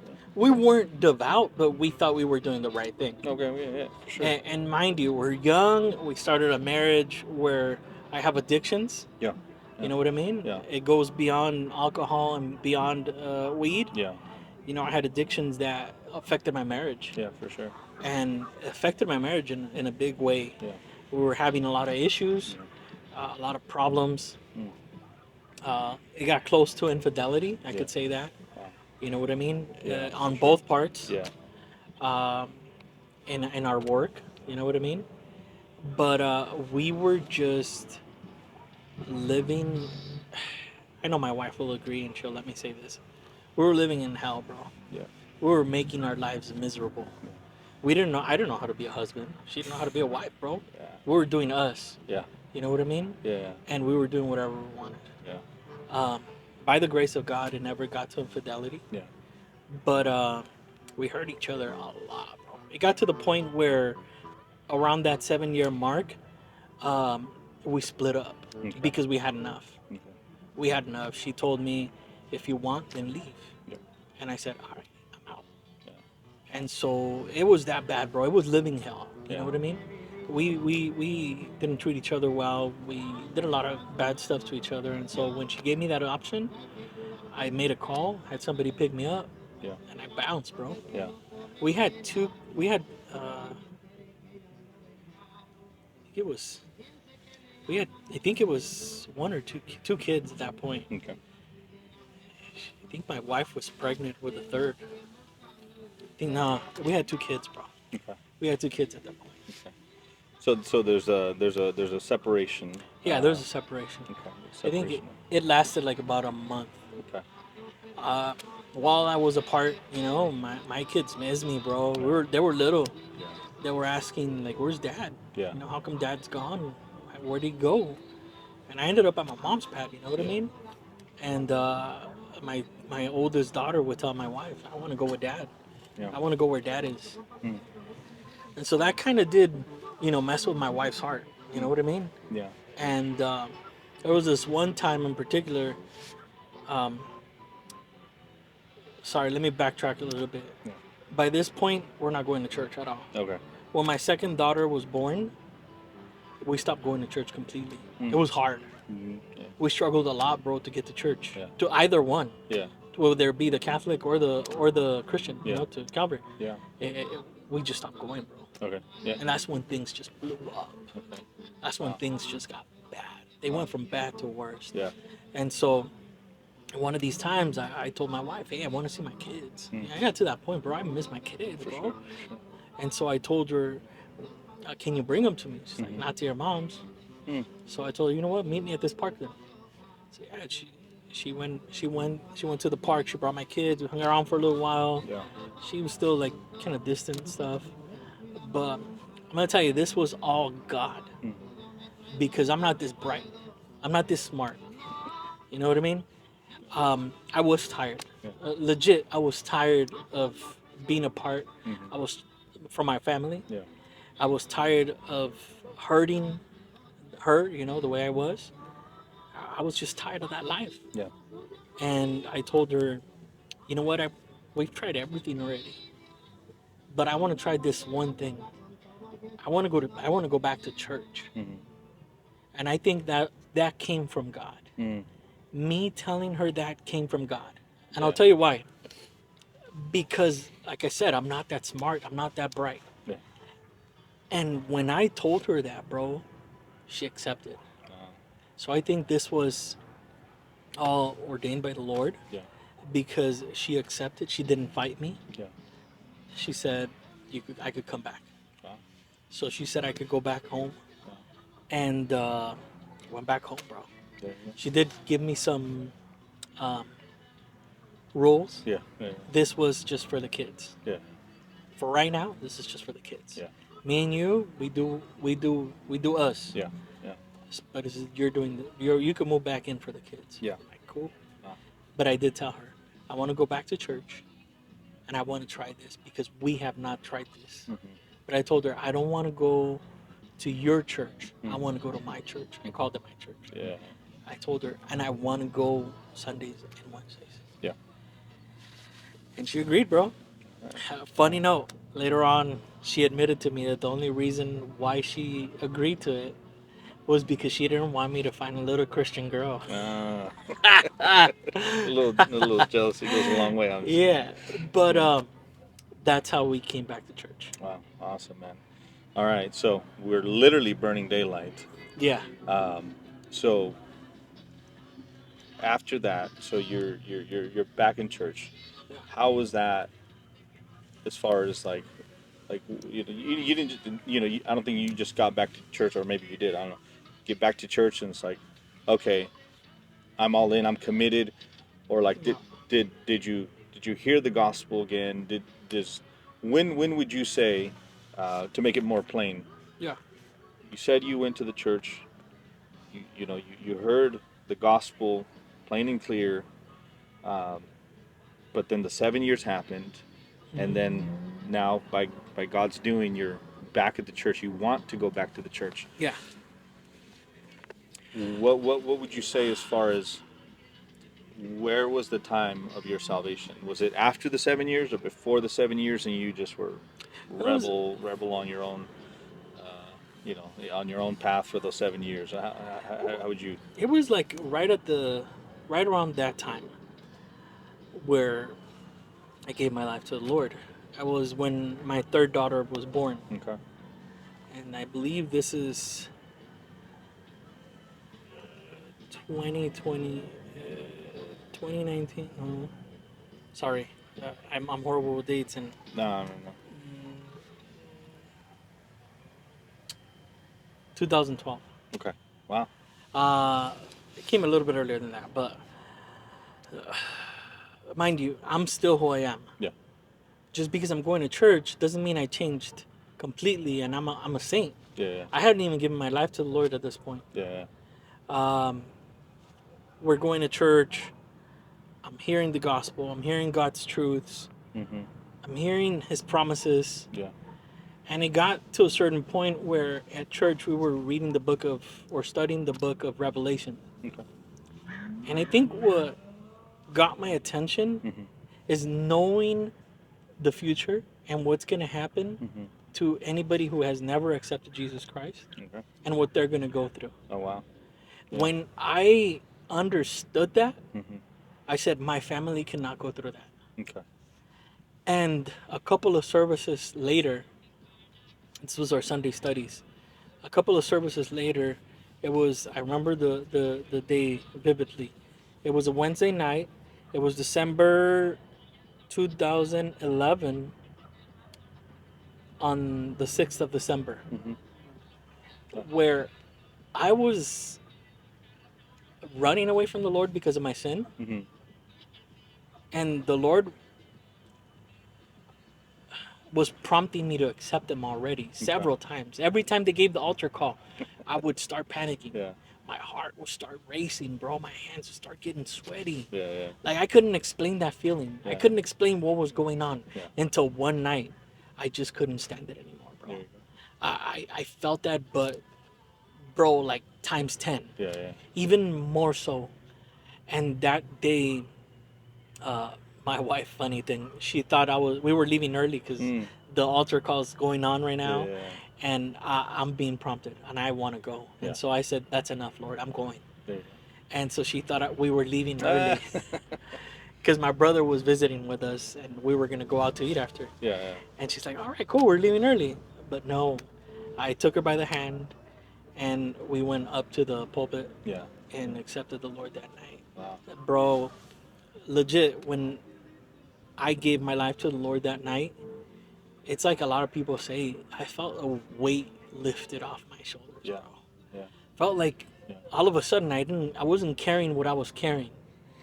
For you sure. know, and things changed for me from that point forward, bro. All right. So then finally that changed. Yes. That changed. Well, you know, it's a true thing that, you know, mankind on his own can clean up the outside maybe to a degree, but can't ever clean up the inside. And really, when you clean up the inside, or when the inside of you is cleaned out or cleaned up by another, in this case the Holy Spirit, all of a sudden now there's a desire to want to clean the outside, right? So it's the putting the, you know, the humans are used to putting the cart before the horse. Is like, I just need to clean myself up and then I'll be good on the inside. Well, no.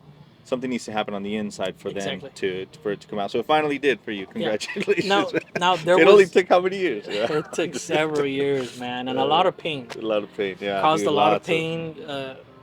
I was hurt a lot, you know what I mean? Yeah. But there was finally a change of heart. Okay.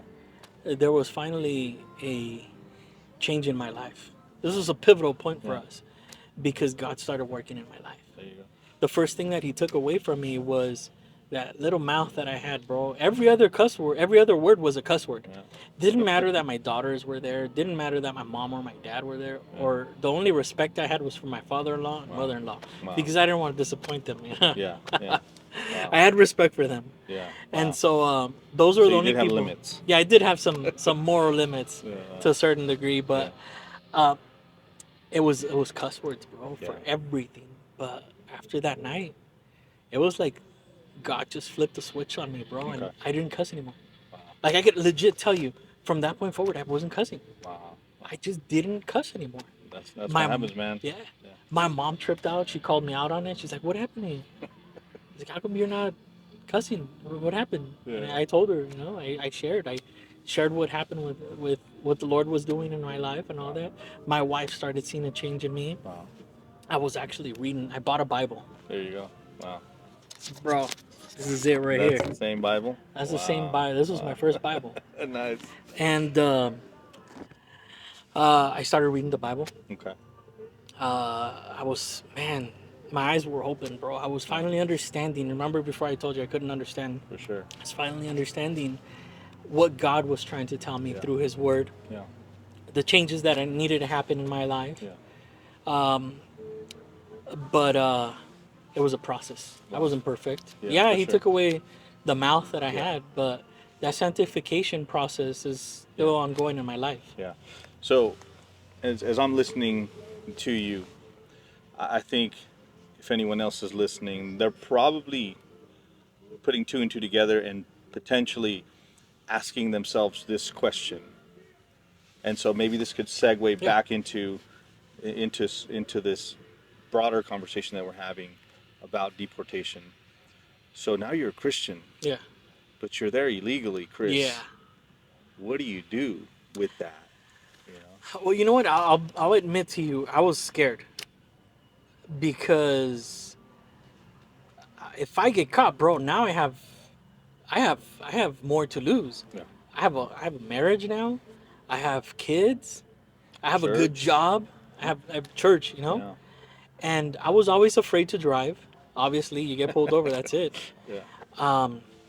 I was always afraid. I was running. You know, it's like what a lot of people describe it as. You're living in the shadows, bro. Yeah. So that's pretty much that was my life for like a decent amount of time, like 10, 12, 13 years Yeah. of Wow. living in the States illegally. Yeah. Now transitioning to me as an illegal, being a Christian, now having conviction. Yeah. And I will share this with you. Yeah. When I became a Christian, I was working in a job for 8 years, bro. Okay. Good job, getting paid good. I mean, everything was good. I gave my life to the Lord, and I lose this job. Wow. Somebody called immigration, and they let all of us go. Half of the company wiped out. Wow. Through this job, I met somebody. He was a sales rep, Okay. and he gave me an opportunity. He called me and he told me, Chris, I heard what happened to you. Me and my wife want to give you work if you're willing to. You know, we're sorry that this happened to you, and we're willing to give you work. Wow. And bro, that was a blessing. Yeah. Wow. I had to drive. Oh wow. I had to drive. I had to drop off my wife. This was our morning schedule. Drop off my wife at the hospital where she worked, and drive 45 minutes to my job. Wow. Wow. And so I was scared, bro. Yeah. I was scared. I had a conscience now.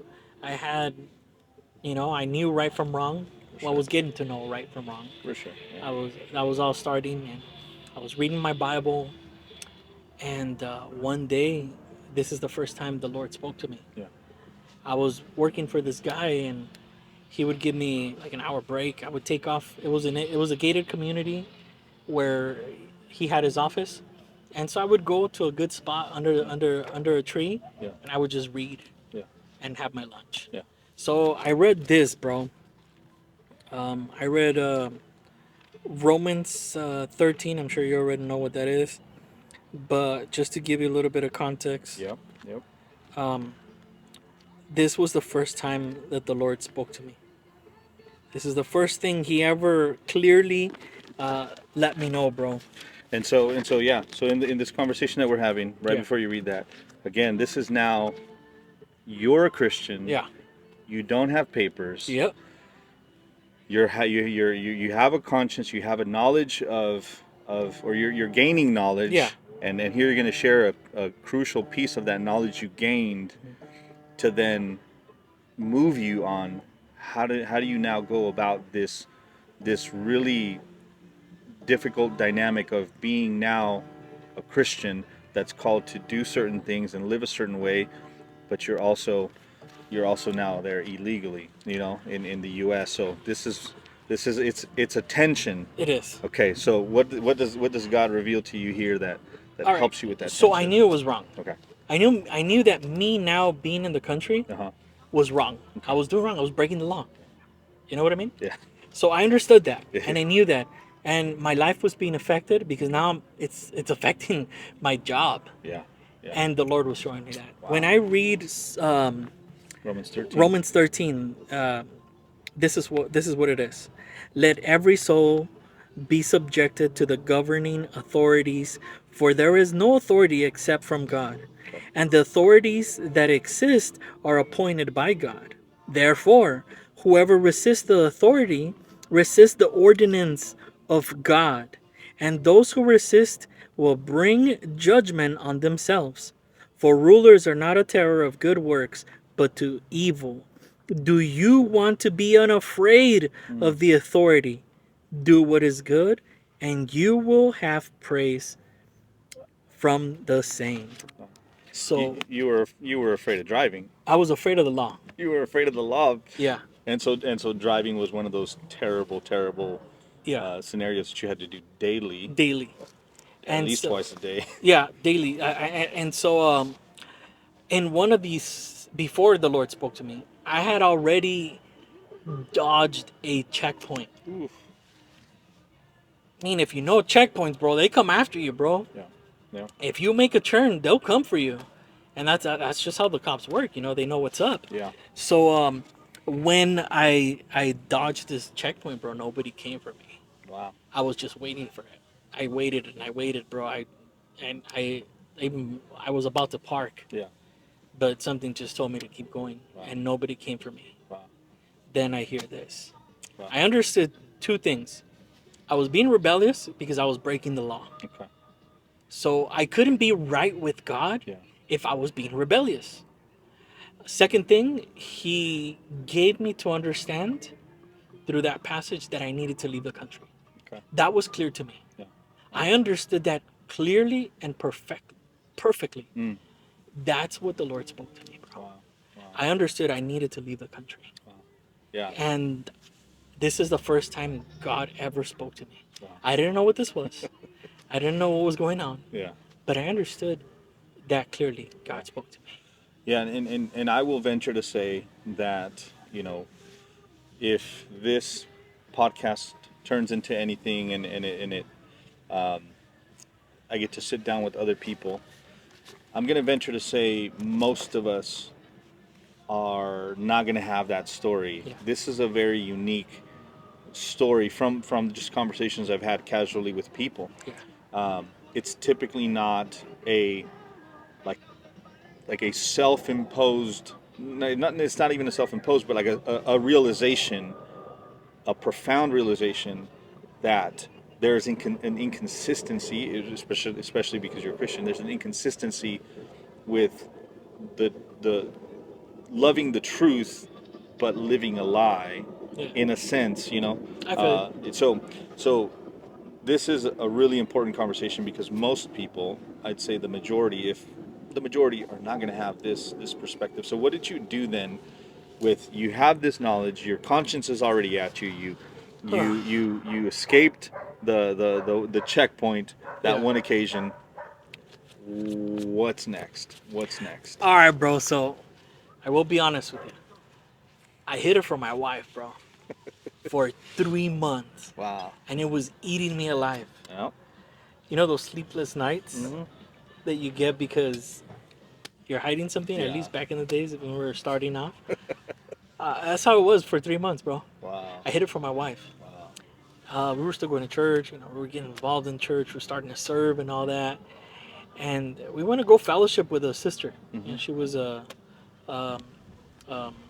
single mother. Okay. And my wife and her hit it off. They were always talking. Nice. And so I want to go hang out at her pad. And she brings up Romans 13, bro. I don't even know how this conversation came up, bro. And she came out with Romans 13. And when she said that, bro, I just felt like, poof, you got to come out with it, bro. Wow. And so I told my wife right then and there. I told my wife, look, in my time of devotion, God spoke to me. Wow. And he told me this. And he used that scripture Wow. to tell me. And you know, to my surprise, what her response was? Let's go. Wow. Let's go. That again, unique story. In the sense that like this that you're saying is odd. No one even considers the possibility of, in a sense, having a taste of the American dream Yeah. and saying, I'm going to open my hand and let it go. And then for both of you Yeah. to be separately convinced of this decision of, hey, staying is wrong, therefore going Yeah. must be right. All right, man. What? So you guys are on the same page Yeah. Yeah. about the current situation you guys are in, being Christians, seeing what God says in His Word about obeying the law, Mhm. and the government that He's put in place, and Yeah. so on and so forth. And you guys are coming to the realization that you Mhm. specifically are not obeying the laws of the land. Yeah. So, walk us through that. What's the next step for you guys? Because it's one thing to realize something. Yeah. It's another thing for me to be sitting with you in Tijuana. Yeah. How did that happen? So that was a 3-year process. Okay. So basically, our first steps was to pray, Yeah. and we told our pastor Okay. about what was going on, Okay. what the Lord had spoken to me, and he said, "Well, let's begin to pray." Yeah. So we met with my pastor every 3 months. Okay. About this subject. Okay. This Cool. subject To only. pray and to Yes, to see what the follow up. Lord, yeah, Gotcha. was trying to do with us, where He was calling us, what He was calling us to do, and so this was a 3-year process. Okay. Yeah. Little by little, things kept unraveling. Mm-hmm. Like we talked to several lawyers. Okay. We tried to see if there was any possibility of me being able to fix our my immigration status. Yeah. Unfortunately, we saw 11 lawyers, bro. Every single one of them said you need to leave the country. Wow. You want to fix your papers? You need to leave the country. Wow. So to us that was clear. Yeah. Aside from God, aside from the lawyers telling us that we needed to leave the country, God had already made it clear. Yeah. So it was clear to my wife and I Yeah. what we needed to do. That was the first step. God gave us the first step. Okay. So things kept unraveling as we took steps of faith. Okay. I tried to get a valid ID, Mm-hmm. which was my INE Mm-hmm. Mm-hmm. in the States. Yeah. Yeah. With the Mexican consulate out Yes, there. Okay. exactly. And it took us years to be able to do that. Wow. At least 2 years, year and a half, 2 years, Okay. because I didn't have like a valid ID. I had school IDs, Yeah. 2 of them, Yeah. and that was it. I don't have a government ID that they could validate and say, Absolutely. yeah, this is a good ID. Yeah. Well, at the end, they asked me for my school records and all that stuff, along with the IDs that I had, and so I was able to finally get it. Okay. And the reason why we needed that form of ID for me Mm-hmm. is because my children needed a passport so Okay. that we could leave together as a family. And so that was a big process. Um, Throughout that process, my wife and I spoke about where we would go, what we would do, Yeah. but we were clueless. Yeah. For a time, we almost left to Canada. Oh wow. This is God has a sense of humor Yeah. because True. my wife and I, knowing Mexico, Yeah. knowing the cartel, knowing how corrupt it is, Yeah. unfortunately, um, we said anywhere but Mexico. Yeah. And we almost made it to Canada, Wow. but I couldn't get my paperwork fast enough in order for that company to hire me. Wow. And so there was a company through the work that I was doing that was willing to hire me. Wow. And unfortunately, that didn't come through. It wasn't God's plan. Yeah. So my wife, one day, as she was doing some research on Calvary chapels Mm-hmm. here in Mexico, Yeah. she bumped into Calvary Chapel Rosarito. Okay. And our first thought was like, all right, what if we could do life in Rosarito and just go serve in that church like we're serving here? Yeah. At that time, my wife and I were really involved in church. Yeah. We were part of the family ministry. We're part of the marriage ministry. Yeah. My wife was serving with the kids Okay. within the children's ministry, and I was an usher. Yeah. And so we were pretty involved. We didn't want to lose that. Okay. One of the things that the Lord kept prompting, put in my wife's heart actually, Mm. was missions. Okay. Every time there was a missionary in these 3-year span, Yeah. we had several missionary visitors to the church. At the church up there. Yeah. One came from Japan, another from Africa, Wow. and my wife had a heart for missions, or the Lord gave my wife a heart for missions. Yes. Every time there was a missionary, bro, she'd get emotional. She's like, "Man, how can we help them? Yeah. I could only wonder what it's like." Yeah. And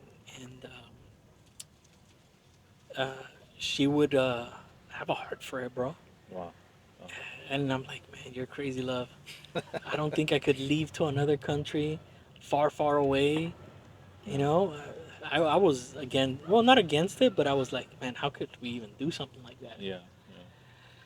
And that was what the Lord was working in my wife's heart. The Lord was working in her. The Lord was working in my heart. I struggled a lot with the idea of leaving the country, Well, and I'll tell you why. And a lot of us can relate to this. We have family in the States. Yeah. I had to leave my mom behind. I had to leave my dad behind. Yeah. My sisters, my close uncles and cousins, and that was hard for me. Yeah. I had to deal with that. Yeah. And I'm a Christian. God is my Lord. He's my Savior. But I have my family. Yeah. Absolutely. What am I going to do? Yeah. I really was in that season of my life when I was on fire for the Lord. Yeah. And I really wanted to do whatever was pleasing to God. Yeah. And so we took that step of faith to say, yeah, we'll go. And the way that came about, it was till the very last day that we were in the States. I fought it every step of the way. Wow. Like I know I wanted to be obedient to God. Yeah. But it came at a big cost. It did. And I didn't want to. Yeah. But the way all that came about, I was like around like the second year of this 3-year process. My wife meets a sister in the Lord that was congregating in Calvary Chapel, Tijuana. Her husband was deported. They were living down here. She would go back and forward. His wife, and she met her at Calvary Chapel Pico Rivera, which is where my mother-in-law was congregating at the moment in the Spanish ministry. Okay. And she went and she gave her testimony of what had happened and what the Lord was doing. And my mother-in-law forced my wife to go that night. It was a dinner for women. Yeah. And she was going to come and share her testimony. Wow. My wife didn't want to go. She fought it tooth and nail, bro. But my mother-in-law straight up told her, "You know what? You're going to go. I want you to go. You're going to do this for me." I think the conversation went something along those lines. Yeah. But my wife ended up going. My mother-in-law picked her up and she told her, "You're going." And so they went. Yeah. Now, my mother-in-law had her own idea, her own, what do you call it? Like, she had her own purpose for doing this. Yeah. She wanted my wife to get discouraged Oh wow. because of how hard it is to live out here. Yeah. Yeah. No judgment. No judgment. No judgment to my mother-in-law. mother-in-law. I love my mother-in-law. She's my second mom. Straight up, bro. Yeah. Straight Yeah, up. but- I love her. Yeah, but nonetheless, and again, I'm like, I get it. Yeah. I get it. You know, if my daughter was in a situation, I'd be like, look, let me go listen to this lady, Yeah. and you're gonna be very content where you're at. Yeah. So I can see it. So no judgment. Yeah. And But- so But that was more or less the intention. yes. And then what happened? And so she was really persistent that my wife would get to know her. You see, we're trying to move to Rosarito. That's the idea. That was our plan. Yeah, for sure. And so, I mean, scripture's clear, you know what I mean? Man makes his plans, but God directs their, our Absolutely. path. Yeah, And God was definitely doing that. yeah, When we had our plan to go to Rosarito, we were trying to find out as much information as we could of yeah, what we need to come out here. yeah, So we're preparing. yeah, for We're sure. taking steps. And so meeting her was a blessing because we now had a connection to Tijuana, Okay. Mexico. Yeah, yeah, yeah. Important. Yeah, it's super important. This way, we thought she could show us how to live out there. For She sure. could help us find a house out there. We could congregate in the church Yeah, yeah, and have a connection, have Yeah. somebody that we could do life with. yeah, yeah.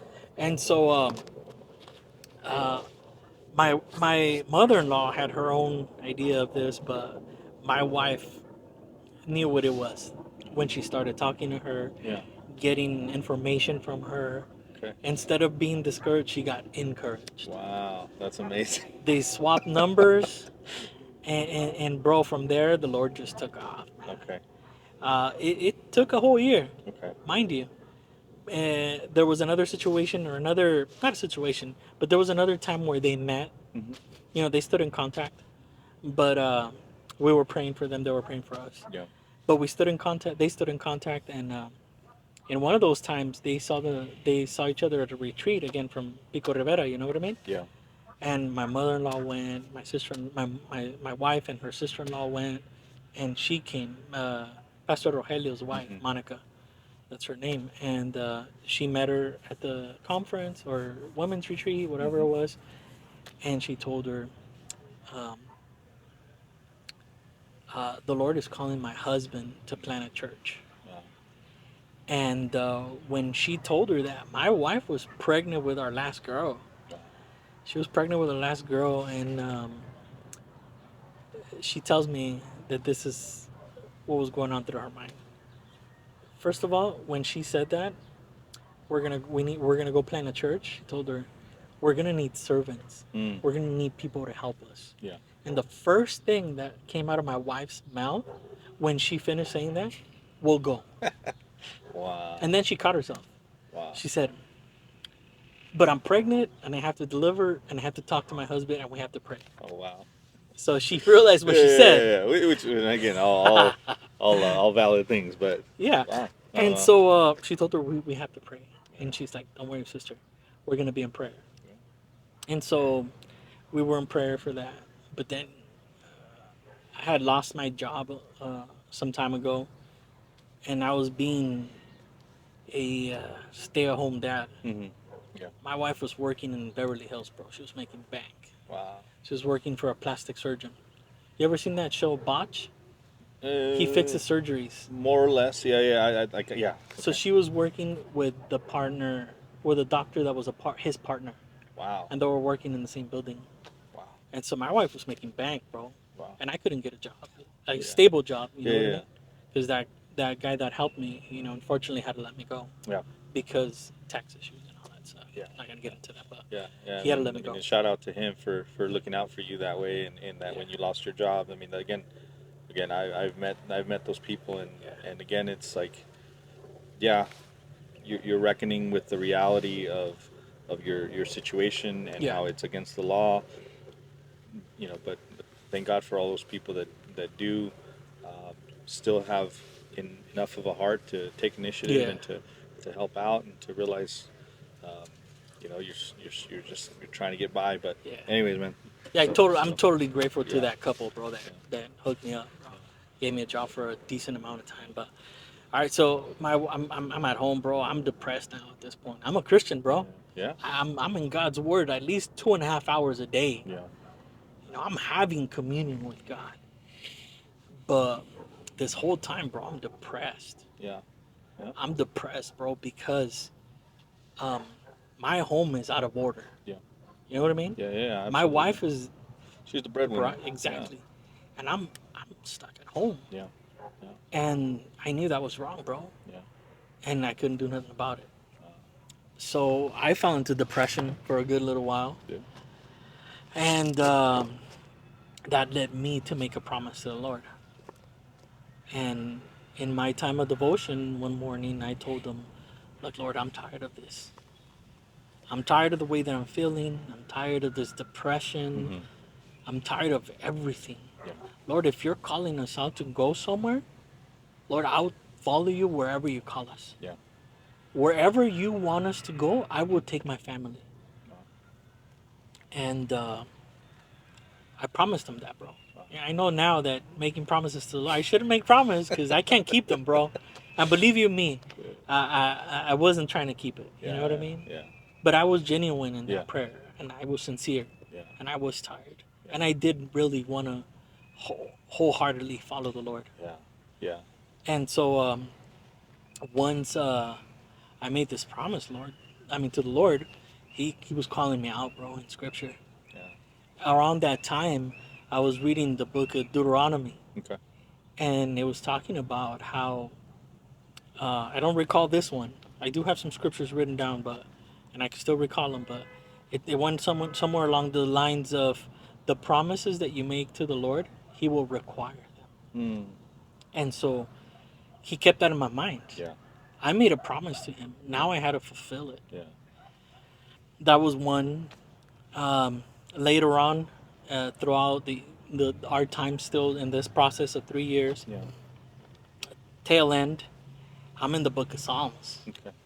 And I bump into another scripture, bro, Wow. that says the covenant that you have made to the Lord, Mm-hmm. He requires it. Wow.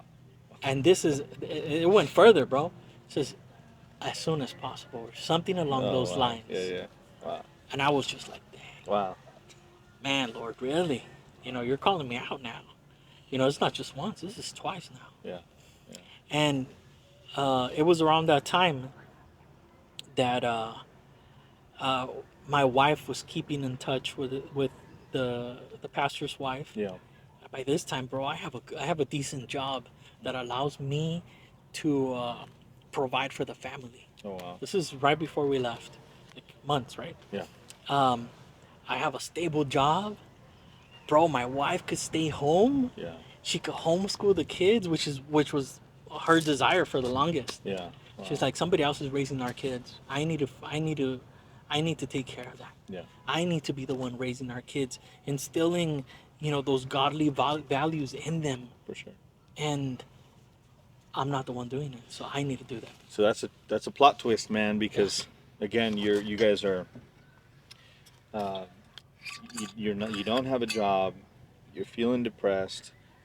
Your home is out of order. Your wife's the breadwinner. I'm sure that's a dynamic that's strenuous to your relationship. Yeah, With it hurt her. mother. It hurt her marriage. Yeah. And then seemingly things start going good. Things start getting right in the sense that you now have this job. Mm-hmm. I'm assuming the temptation is just to say, let's just keep this rolling. Yeah. All right. Yeah. But you mentioned just a little bit ago months. Mm-hmm. So you get this new job. Yeah.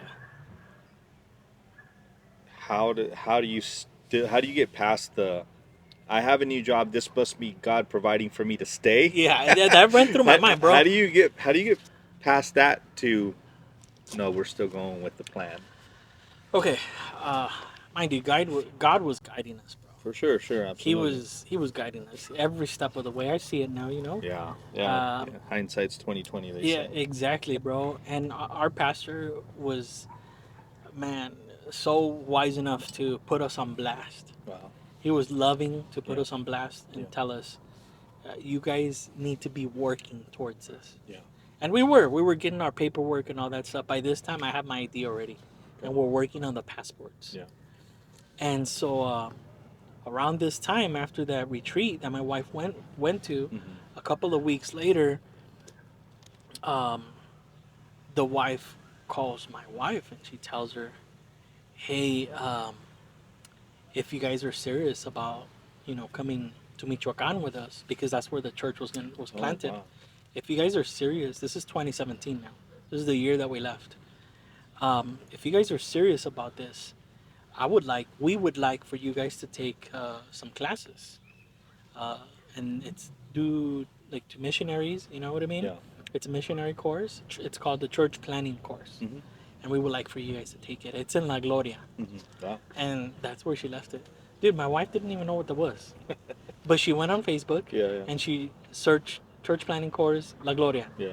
And we came across this place Wow. Wow. where we're now serving. There you go. And she saw what it was and she saw that the course was about to start. Mm. We're around June, May, something like that. Yeah. And my wife learns about the course and she reaches out to the director Mm-hmm. and tells her, oh, you know, he tells her, you know, you guys are kind of late, you know, we were taking to inscriptions, you know, a while ago, and but you know what, just have your husband send it to me. Mm. So he sent her the form, Yeah. and bro, I had to give my testimony in Spanish, Oh. written. Wow, dude. Like, dude, I don't write papers in Spanish. And I mean, you got Google Translate. More, yeah, it's a thing now. It's a Yeah. thing then, but wow. But I had to give my testimony in Spanish, and so I did. You know, we filled in the form, and we heard that, you know, the pastor was gonna get back to us at some point. Wow. I'm gonna backtrack just Yeah. like a couple of days. Right before we sent the form, Mhm. I was struggling with this idea of leaving. Bad, bro. I was struggling really bad.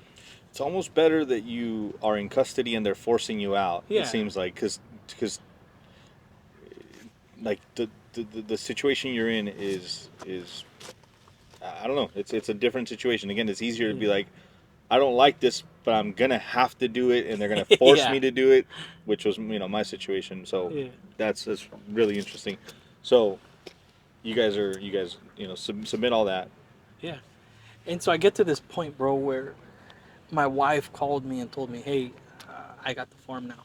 Mm. I have the form and we have to fill it out. Okay. That day, bro, I was struggling bad. Mm. I was battling with my flesh, is the way that I could put it. Yeah. That day, bro, we used to be able to take our headphones and, you know, we could bump in the warehouse. I was working in the warehouse. Yeah. I was a picker. And it was a good job, but they would let us take our whatever we wanted to listen to music. Yeah. Bro, that morning I couldn't find my iPod. Mm. And so I took off, you know, I had to go to work. Yeah.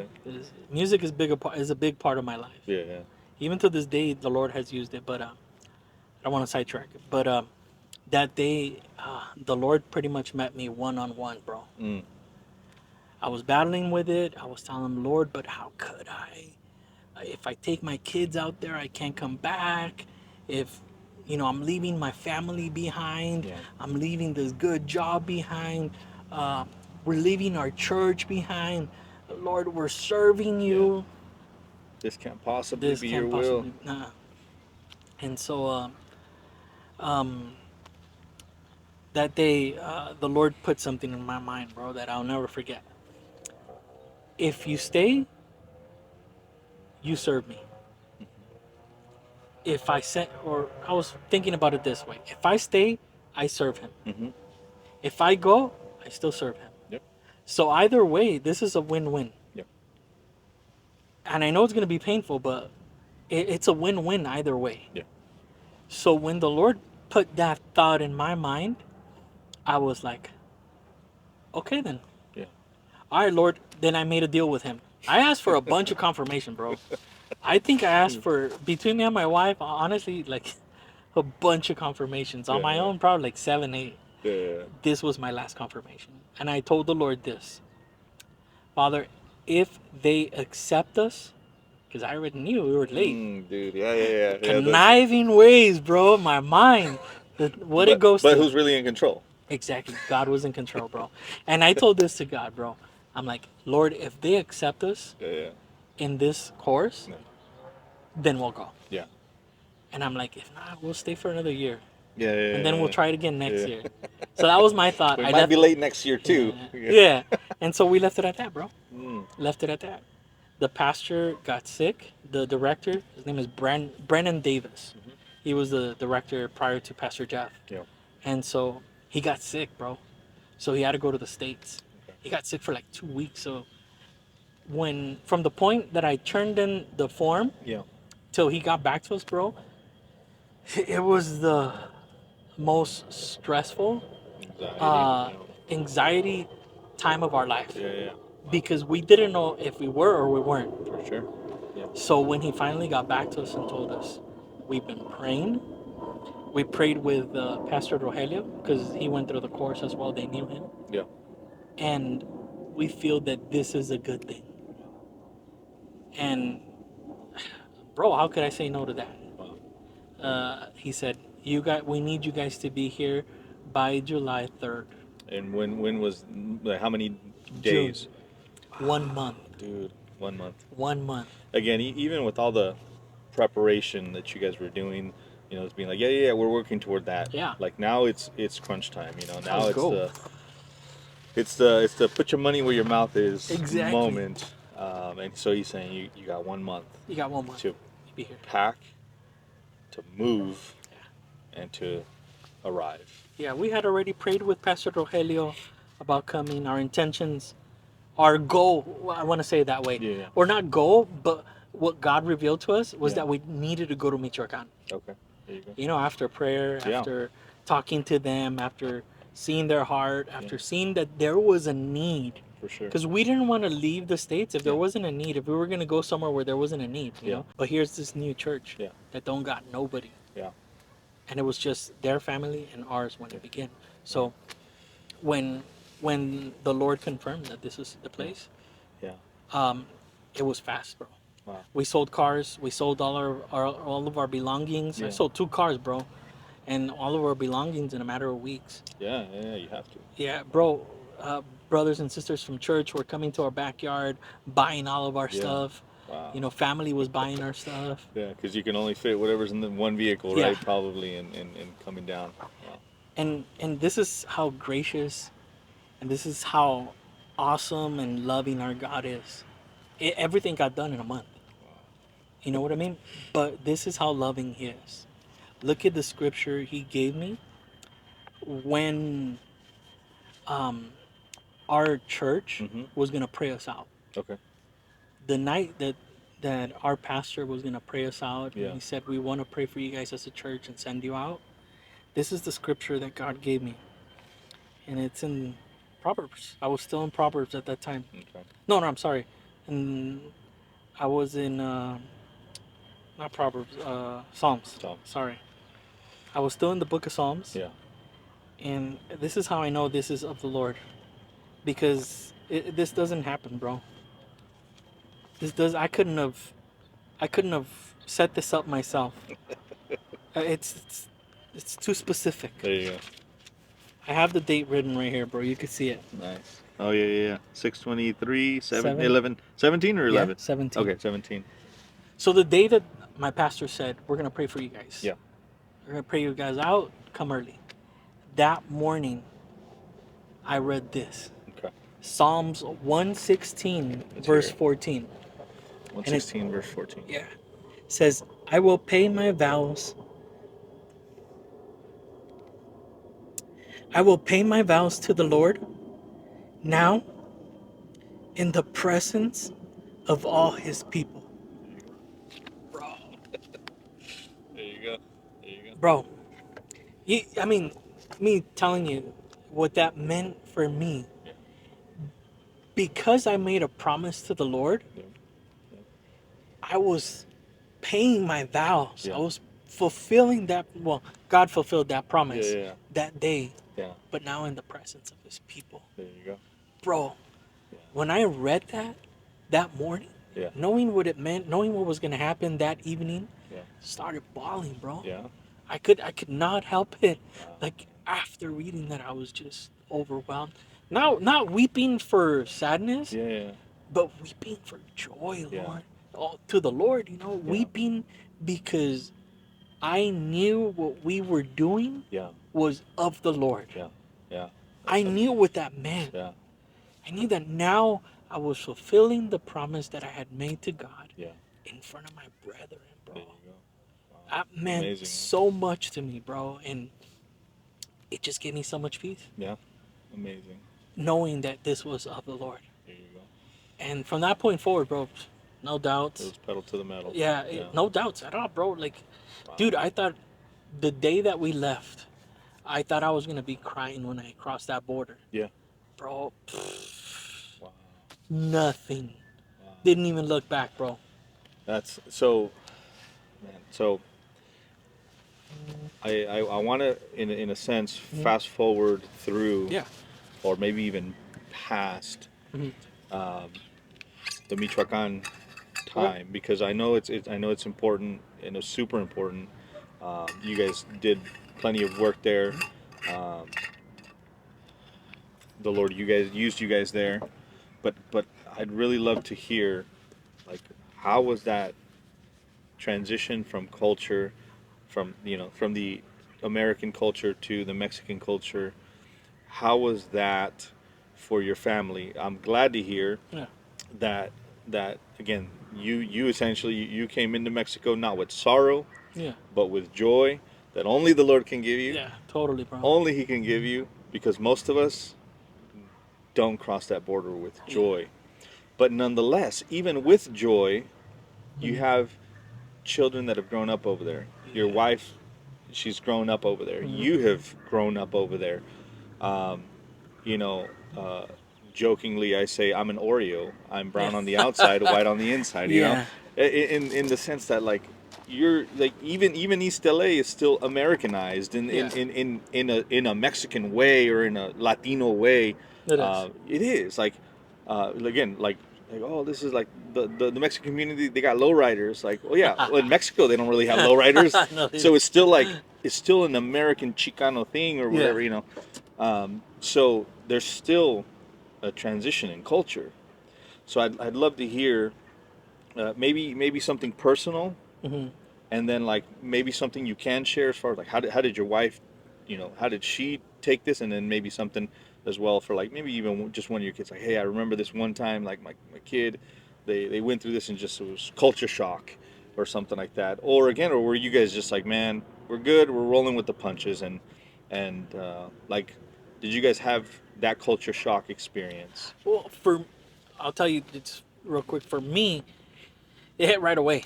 Okay. We crossed that border, coming from Playas Yeah. up. You see the houses, bro. Oh yeah. Foundation is tires. Yeah, yeah, yeah. You see that side, remember? Oh yeah, yeah. Where they put the swap meet full of cars, right Oh around yeah, that yeah, area, yeah, coming yeah, up. yeah, yeah, yeah, And so when we were driving through there, yeah, I was like, what did I just do? yeah, yeah, yeah. It Where looks did like I? slums, bro. Yeah, Yeah, I said to myself, where did I bring my family? yeah, There's yeah. no way back. But you know what? God in His grace, when we got here, Mhm. my kids always wanted a playground. Okay. My kids always wanted their own room. Mhm. And my kids always wanted pets, dogs. Mm. We get here, bro, they get their own room. There you At go. least for the season that we were here, which is 2 months. Yeah, yeah. They have their own playground. Wow. And they have dogs here in the base. There you The go. girls were delighted. Seeing the joy that the Lord gave them Okay. blessed me. Yeah. And so, yeah, even though I was already worried, Yeah, yeah. the Lord just said, I got you. There you go. For my wife did struggle. I can't speak too much on her behalf, Yeah, yeah, yeah. but she did struggle with, like, Did she know Spanish? yeah, she did know Okay. Spanish. We Okay. knew Okay. Spanish. Okay. We struggled because we were in a little town, bro. Mhm. We weren't in the city. We were told that we were going to be in the city, but it turned out to be the little town outside okay. of the city. Oh, okay. And so we did struggle for a while with the pace of life. Mm. And, bro, come around 2 o'clock, everybody's shut down. Yeah, yeah. So you can't even get groceries or anything at that time Yeah. till Wow. like 4. So we were. And when you can get groceries, they're super limited stuff. Yeah. Right? All right. Yeah. Wow. And you have to drive Yeah. 45 minutes out. You know what I mean? To the main town. To or the main town, to the okay. city where Zamora. We Okay. were in Ario de Rayon, which is in the outskirts Yeah. of Zamora, Okay. Michoacan. Okay. And so if you wanted to get food, you'd have to go to like Soriana Yeah. or That's in Zamora. yeah, Okay. it's in Zamora Wow. or Walmart. Wow. But there was, we struggled with that. Yeah.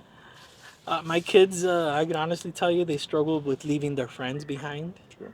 with leaving their family, their cousins Yeah. behind. Yeah. They struggled for a while. We struggled for a little bit with all of that. Okay.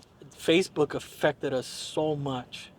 Positively No, or negatively? negatively for a long time. How's that? If you don't mind me Because asking. no, you're good. As You're I good. just never, I've never I think this is want to hear where it what this. affected my wife and I a Okay. lot. Because we saw how our brothers and sisters in the Lord and our family Mm-hmm. were moving on, Mm-hmm. living the life that we had, Oh wow. doing things Yeah, that we yeah, still yeah. wanted to do, Wow. going camping, Yeah. going here, going there, going Yeah. to the conferences, going to the outreaches, like, Yeah. all that stuff. Yeah. Yeah. Yeah. We were seeing, and Gotcha. we were in this little town. Yeah. Gotcha. Yeah. Yeah. Yeah. I could see how that is. That messed us up. We had to stay away from social media for a while, bro. Yeah. Wow. Until the Lord, allowed us to go back to it and use it for Him. Yeah. Because at this point we agreed, all right, the reason why we're going to be in social media is to post what the Lord is doing. Yeah.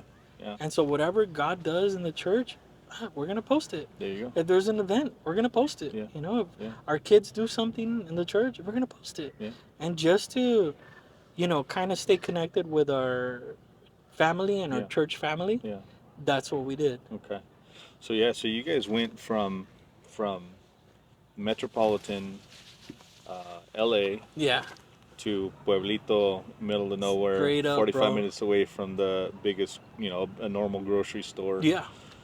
Man, yeah, I could see that being culture shock for sure. Yeah. How long did that take to kind of to diminish or, I- or to just get better? Yeah. You know what? It got better when we finally got a car. Okay. Because we were without a car for like 4 months. Oh wow. So if we wanted to go to the city, we had to go on the bus. Oh dude.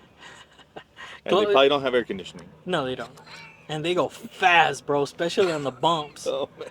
My little girl used to fly off the seat. Oh, man.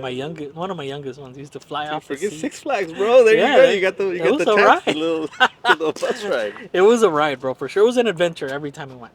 But once we had a car and we were able to venture out into the town, Okay. get to know the town, Okay.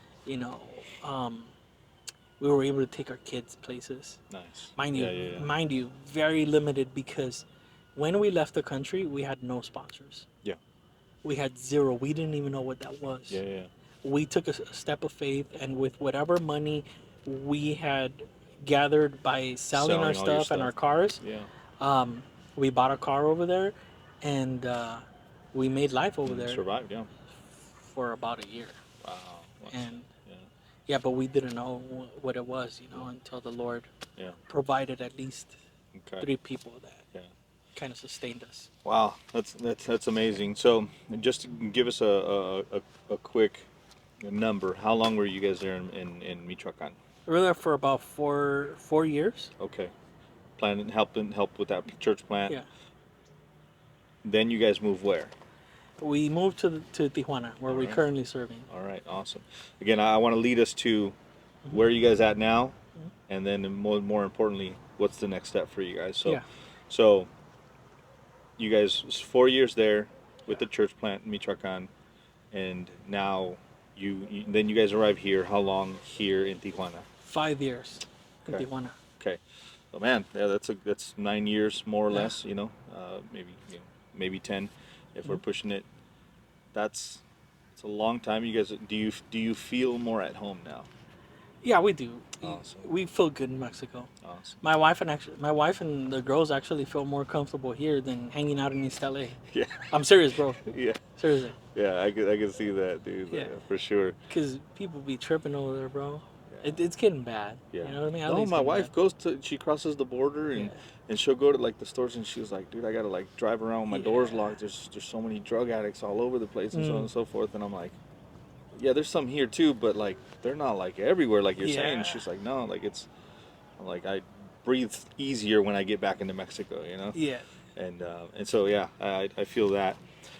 So you guys are here. What have Yeah. you guys been doing here for the last 5 years, just so people get a taste of Okay. what life is like up until this moment for you All right. guys? So when we got here, Pastor Jeff needed help with like marriage counseling. Yeah. It was taking up a lot of his time. Mm, It was one of the things that he would do for the couples that came through here for sure. and the people from the surrounding churches. Yeah. So he needed help in that area, and he also needed somebody to do like construction Okay. around the base. Yeah. And so I have a little bit of experience with construction, and For so sure. that was one of my roles here. Okay. Uh, um, Being able to get projects done, quote quote out projects, and get people to do those projects For or sure. work with teams to do those projects. For sure. That was my main role here. Awesome. And when you say here, just so that everybody's tracking, Mhm. this is where you came to do the course Yes. that they recommended to Yeah. you, where you applied and you applied Yes. late and you got accepted, you know, and you guys had to come down in a month Yep. and you took that course Yeah. here in Tijuana. Yeah. You leave to Michoacan and then you're Yeah. back in Tijuana, and now that's where you're living out these roles Yeah. that you're now serving in. Yeah. Awesome. So back then, this was Calvary Training Center. It is Okay. now known as Awaken Discipleship and Training Center, Okay. which now the ministry is closed. Okay. All right. Right now, we're just caretakers. But Yeah, another yeah. one of our roles that my wife and I fulfilled was working with teams, Okay. short-term mission trips. Okay. Teams would come. We would take care of the logistics, Okay. doing the shopping and all that good stuff for them, Yeah. and figuring out what ministries we were going to visit and where they were at and all that stuff, getting in contact with these ministries, Awesome. and preparing the whole trip, right? All right. So that when they would get here, we'd just be ready to go. Yeah. We would host them here, they would stay here, and then we would go out to the ministries. Yeah. And so that was one of our roles. And another one, by the grace of God, the Lord opened up the doors for a marriage ministry. Wow. So the need that you were saying that was really kind of present here of counseling, Mm-hmm. in a sense, this is now what you're just about to share with us, Yeah. kind of connected to that need here, Yeah. for marriages to have something to lean on. Okay. Yeah, so there was a big need, I guess, in a sense, we could say it. Well, what you told me about, Pastor Jeff having so much on it, On having his that plate. such a prominent thing that he's Yeah. investing so much time into, Yeah. that tells me there's a need. Yeah. Yeah, and there was a lot of the churches, Yeah. the surrounding churches, there's like at least 4 churches Yeah. around here that don't have or didn't have a marriage ministry. Okay. And so what we ended up doing, it started with like 5 couples Yeah. from the surrounding churches and couples that served. That's what we focused on Okay. at the yeah. beginning. Then the Lord opened up the opportunity for other churches to get involved. Okay. And it all started with Pastor Jorge from Santa Fe. Santa Fe. Yeah. They didn't have a marriage ministry, and he asked if we could help, Oh wow. if we could like bring the couples here, and we'll study a book, we'll study certain topics from the Bible, Yeah. and that's kind of how this whole thing was birthed, out of need. Yeah. And so we invited them to do that. Awesome. We agreed to do it with him, and churches were asking, hey, can we come? Wow. And so Rey de Reyes got involved, La Gloria got involved. Even Rosarito has come to teach. Wow. A couple of the pastors have come to teach. Yeah. Pastor Jorge used to come by and teach. Yeah. Del Calvary Chapel del Prado was involved. Pastor Leo was one of the frequent teachers here. Wow. So basically, Pastor Jorge, Pastor Jeff, Yeah. Pastor Leo, and myself would, Big take need. turns filling that role of the teaching Yeah. for these couples. Wow. And now one of the things that the Lord placed in the heart of my wife and I was to do something practical. Okay. And it was basically, how can we apply God's word Mm-hmm. practically in our marriage? Okay. And so we always took like a topic Yeah. or a certain truth from Yeah. God's word Okay. and just taught these couples how to apply it. Yeah. What does it look like in our life? For sure. And that was that, bro. Today, if I works. could tell you by the grace of God, there's a marriage ministry in Calvary Chapel del Prado now. Nice. There's a marriage ministry in Calvary Chapel Santa Fe now. Nice. Nice. And now there's a couple Mm-hmm. that's starting a marriage ministry in Oaxaca Oh wow. Wow. because they took what they learned here Yeah. and now wanted to share it with somebody Yeah. else. They experienced it and they were like, "This is Yeah. this is good. We have to take this with us." Wow. Yeah. So you said something a little while back. You said, I can't remember what words you said, but this ministry shutting down, or it Yeah. has shut down. You guys are caretakers of the facility at this Right. point. All right. So, what's the next step for you and your family? So last year we learned that the Lord was calling us to serve in Calvary Merida. Okay. Um, Again, there's a need there. Okay. So, just on a map, Uh-huh. so you have Mexico, you have the Baja Peninsula, Yeah. you have Mexico kind of shifts this way towards Cuba. So you guys are on that peninsula, Yeah. this area over here near Cancun area. Yeah. All right. 2 hours That's away. where Merida is. All right. That's where Merida is. So we're going from one extreme Yeah. Whoa. of Mexico to the other. I hadn't Like thought straight about up, it that bro. way. Yeah, we're going from one extreme to the other. Okay. And again, God is guiding, God is leading, bro. Yeah. And He's giving us, again, a month and a half. Wow. So every time we have moved, Yeah. it's been a month and a half. Wow. And also this month and a half is the reason why I was like, dude, I got to throw this out there. Will you sit down with me and, Yeah. and talk about your story about deportation and all this and your life because I Yeah. was like the time's ticking and I know you guys are going to be gone in a very short amount of time. So you guys Yeah. going to be going to Merida. Yeah. I think you just mentioned it, but I can't remember. What are you guys going to be doing there? Okay, so where we saw the need, this was one of our prayers. Yeah. Pastor Sammy wanted us to come and check it out, right? Pastor Sammy is the lead pastor, Pastor Sammy Medina, and he wanted us to come and check it out. Okay. You know, when we talked to him, we talked about a vision trip. Yeah. And last year in April, Okay. my wife prayed about going, and we prayed for 3 things. We want to definitely get to know Pastor Sammy and his family, For sure. because that's who we would be serving with. Yeah. We want to get to know the church, and we want to get to know the needs. Mm-hmm. Because if we go over there for no reason, Yeah. it's pointless. Yeah. I'm wasting time. I'm wasting his time. I'm wasting my time too. I'm wasting God's time.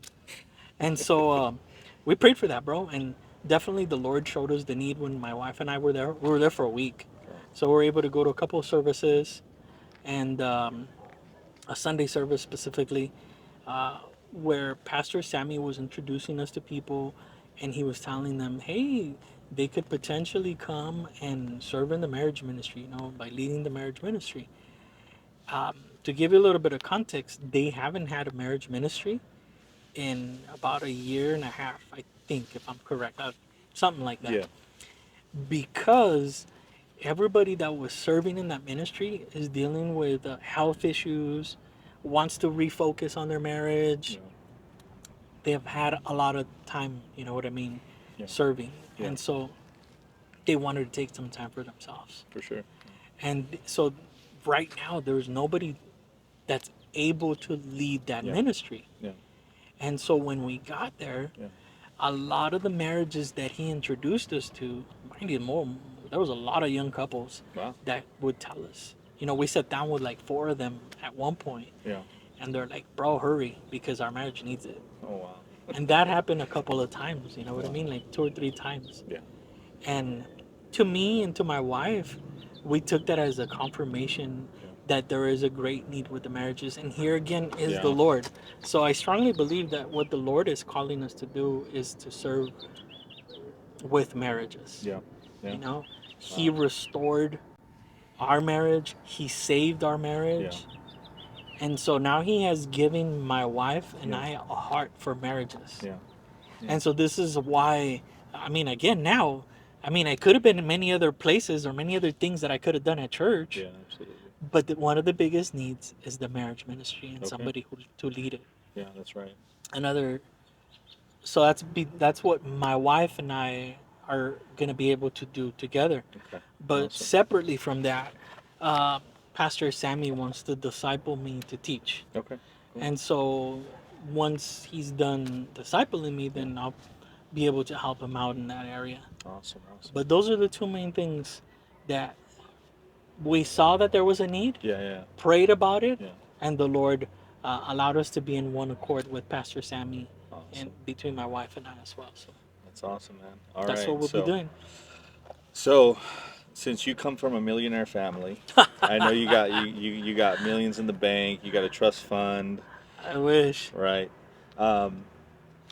You guys are going out there. different circumstances, but Yes. still taking a step of faith Yeah. in this next venture. And it's not, again, it's not the next city down. It's across the country, like you guys, like you just said. And you mentioned a bit ago that then, when you guys first got to Michoacan, you guys didn't have any, I believe you used sponsors. Is that the word? Sponsors. Okay. You didn't have any sponsors. By sponsors, you mean people to help support you guys financially, right? That's correct. Patrons, as it were. Yeah. You can say Um, that. you guys didn't have that. Thankfully, some families came in. I think you mentioned three Churches. families, Yeah. and they were able to help Hmm. with that because your money would have ran out some point. It ran out, bro. Quick. So my question would be, all right, I know you. Hmm. I know you're not a millionaire. Yeah. I know you don't have, you know, uh, all this money tucked away in a bank Yeah. account. How could somebody, if they're hearing and say, "Hey, I love their heart. Yeah. Uh, I'd like to do something, whether Okay. uh, one time or regularly." Yeah. How could somebody get a hold of you guys to say, "Hey, we'd like to help you guys out with some with a sponsorship, whether a one-time gift or Hmm. something like that." How could somebody reach out to you Okay. guys? There's three ways. Um, the fastest and easiest way is Zelle. Okay. So we have a bank. My wife has a bank account Okay. where you could, Zelle by Okay. using the app, Okay. and you send money there. Now, I mean, that's not the most. Uh, well, yeah, that's like the fastest one. Yeah. Yeah. But if you want to get something to us like right away, Yeah. now there is two churches that are supporting us Okay. Good. Good. Good. where you can give, and actually you get a tax deductible deal. You know what I mean? Awesome. That's good. So Awaken Las Vegas Okay. is one of them, and you can go to awakenlasvegas.com. Okay. You can go to, um, you can search Benitez family, and it'll take you Okay. to that area where you could give. Perfect. I'll give you all these links later on, Perfect. so you Awesome. could post them or put them up or Yep. whatever. We'll do. And there's another one, Calvary Chapel Phelan. Okay. And Cool. so, whichever one has a place where to give, Awesome. and so you just choose Benitez family, Awesome. and the money will come to us at the end of the month. Awesome. Awesome. So, Yeah, if this video ever gets posted, which again I'm feeling really good about it. yeah, Uh, I'm enjoying this conversation. We will have those links in whatever description. for sure. I'll shoot them to you. Don't worry. Yeah, we'll have all that in there so that you guys can find the place where you guys can give, and again, one time or regularly, and get in contact with them directly. I'm sure they have a get in contact tab there too. So yeah, man, that's exciting stuff. What would be something you're really, obviously besides the ministry stuff? Yeah. You guys are going to Merida. That's that side of Mexico is paradise, bro. It's jungle. It's beautiful. Yeah. It's abundant, green. Yeah. What are you, and potentially you can answer for your family, what are you guys most excited about outside of ministry? Like, what are you guys over there like when we get there and we get into a rhythm? We're gonna go see this or we're gonna Yeah. go do that. What is one of those Well, things? we were really outdoorsy when we were living in the States. Okay. Go hiking, camping all the time. That's one of the things I really miss from the States. Yeah, yeah. But now you got jungles, ruins, cenotes over there. So Wow. we're looking forward to all that. Awesome, man. There's more places to visit down there, Awesome. and yeah, just getting to know the culture, bro. Our That's kids are awesome. excited about it. Yeah. My wife's excited about it. We struggled with it for a little bit, Yeah, for you sure. know, but I think after visiting Merida Yeah. a couple of times now, Yeah. uh, we see what the culture is like, Nice. and we're excited for what's to come, bro. We're excited for the place. There you go, man. Yeah, for sure. So I have maybe a final question. Yeah. Would you go back to the U.S. right now? I wouldn't say right now. I Okay. wouldn't. Okay. Because I know that God is calling us over there for a reason. I know there's a purpose for it. There you I can't tell you what that is right now, go. Mm-hmm. but I know every time that God has called us anywhere here in Mexico, Yeah. Michoacan had its own purposes. Yeah. We trust God now, Yeah. and I could tell you, God in Psalm 23, He provides Yeah. That's right. because He is our shepherd. That's right. And so I could tell you for a fact, and nobody could ever tell me otherwise because I experienced it. Yeah. I experienced God's provision as my Lord and Savior. Yeah. And the moment that we didn't have but 20 pesos Yeah. to our name, God came through and Yeah. He provided, bro. That's it. And it's been like that ever since Yeah. we left the country. That's it. Those lessons that we've learned in Michoacan, Yeah. those lessons that we've learned here in Tijuana, Yeah. have been for a purpose. Yeah. Absolutely. Everything that we learned in Montebello prepared us for Michoacan. Wow. Everything we learned in Michoacan prepared us for Tijuana and the way that we were gonna serve here. Wow. And then I could see I strongly believe I can that, see bro. how what you've gained here and the experience you've gained here Yeah. is needed and going to be put to good use by the Lord's good kindness Yeah. out there in Merida for you guys. And so to say that I don't want to go, I do want to go, bro. Yeah. I do want to go to the States. I want to visit my home church. Yeah. I want to go give my mom and my dad a hug. Yeah, absolutely. You know what I mean? Yeah, My sister, my Yeah. sisters. But I think there's a bigger purpose here. yeah. And it's God's will. There you go. You get what I'm saying? And so this July 3rd, Okay. I could start my process. Of My immigration applying, process. Of Yeah. applying back. Yeah. Okay. Wow. And I'm being told that I have a good chance of Amazing. of man. getting in, and Awesome. by the grace of God, if it happens, praise God. If it doesn't happen, praise God. That's it. Either way. But I would love Mm-hmm. to be able to visit. Awesome. I would love to take a vacation in Yeah. the States. I would love to go visit my home church. I would love to visit the churches that are sponsoring us. Yeah. Absolutely. Give testimony of what God does Yeah. and how God uses somebody that's just available. Yeah. Mind you, bro, I don't got it. Yeah. My wife don't got it. We're not experts in marriage ministry. By no means, bro. Yeah. But one thing my pastor always told us, and he engraved in our hearts, I believe. Yeah. He would tell us, God is not looking for your abilities. He's just looking for your availability. Yeah. Yeah. And that's profound for us because, bro, I'm telling you, we didn't have it in Michoacan. We don't got it here. We ain't got it to go to Merida. Yeah. But Lord, You'll have it when you die. yeah, You'll but, have it all together when you die.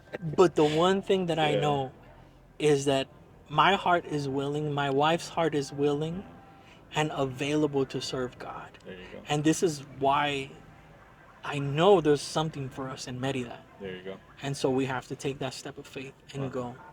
We almost stood here I tell you this because it's relevant. Yeah. We almost stood here in La Gloria the first time we came in 2017 Yeah. because there was an opportunity to serve here for a Wow. family, I didn't know that. to Wow. minister to missionaries. Wow. And we were a family Yeah. and we could have done it. Conveniently. But Pastor Brandon Davis, bless his heart, counseled us the right way and told us this, bro. He said, if you don't go to Michoacan, you will never know what God's purpose was for you. There you go.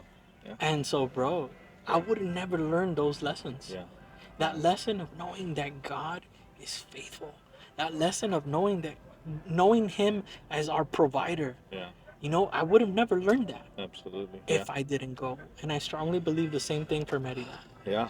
Man. What it is? That's a lesson. Absolutely. I've learned as well in those uncomfortable moments, in the moments of need, in the moments of lack, Yeah. in the moments of doubt, in the moments of whatever. God always comes through. He always comes through.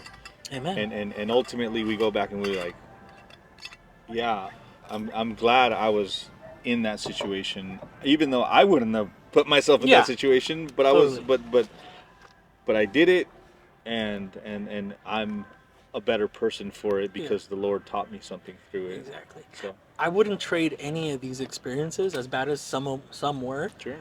for the world. Yeah.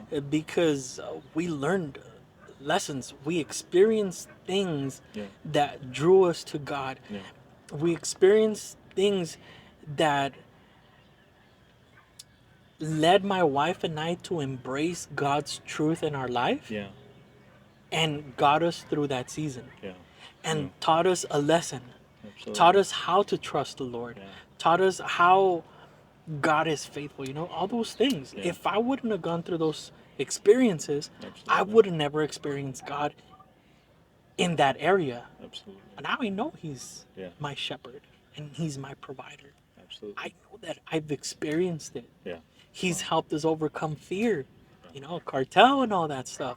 Yeah. Well, I mean, our family This is experienced a Tijuana, lot of bro. that. This You know is, what I mean? oh yeah, in Michoacan, In bro. Michoacan, Oh yeah. man. But yeah, Tijuana's got its fair share of stuff Yeah. like that. Yeah, you Exactly. see these crazy news articles and whatnot. People hanging from bridges and so on randomly, and shouldn't be scared to Yeah. come to Tijuana, but nonetheless, Yeah. it's I mean, you're as safe here as you are in any other place. absolutely, Anything could absolutely. happen, bro. My neighborhood in East LA, it ain't as safe as it's as safe as this place. Yeah. It'll happen anywhere. Yeah, absolutely. You know what I mean? So I'd like to land the plane, and I have one question. Sure. It's a bit of a controversial question, and I want to save it. I would like to just say for anyone listening, because Yeah. this is again, I want this to be for a broad audience. Yeah. Like, yes, you're a Christian, Mhm.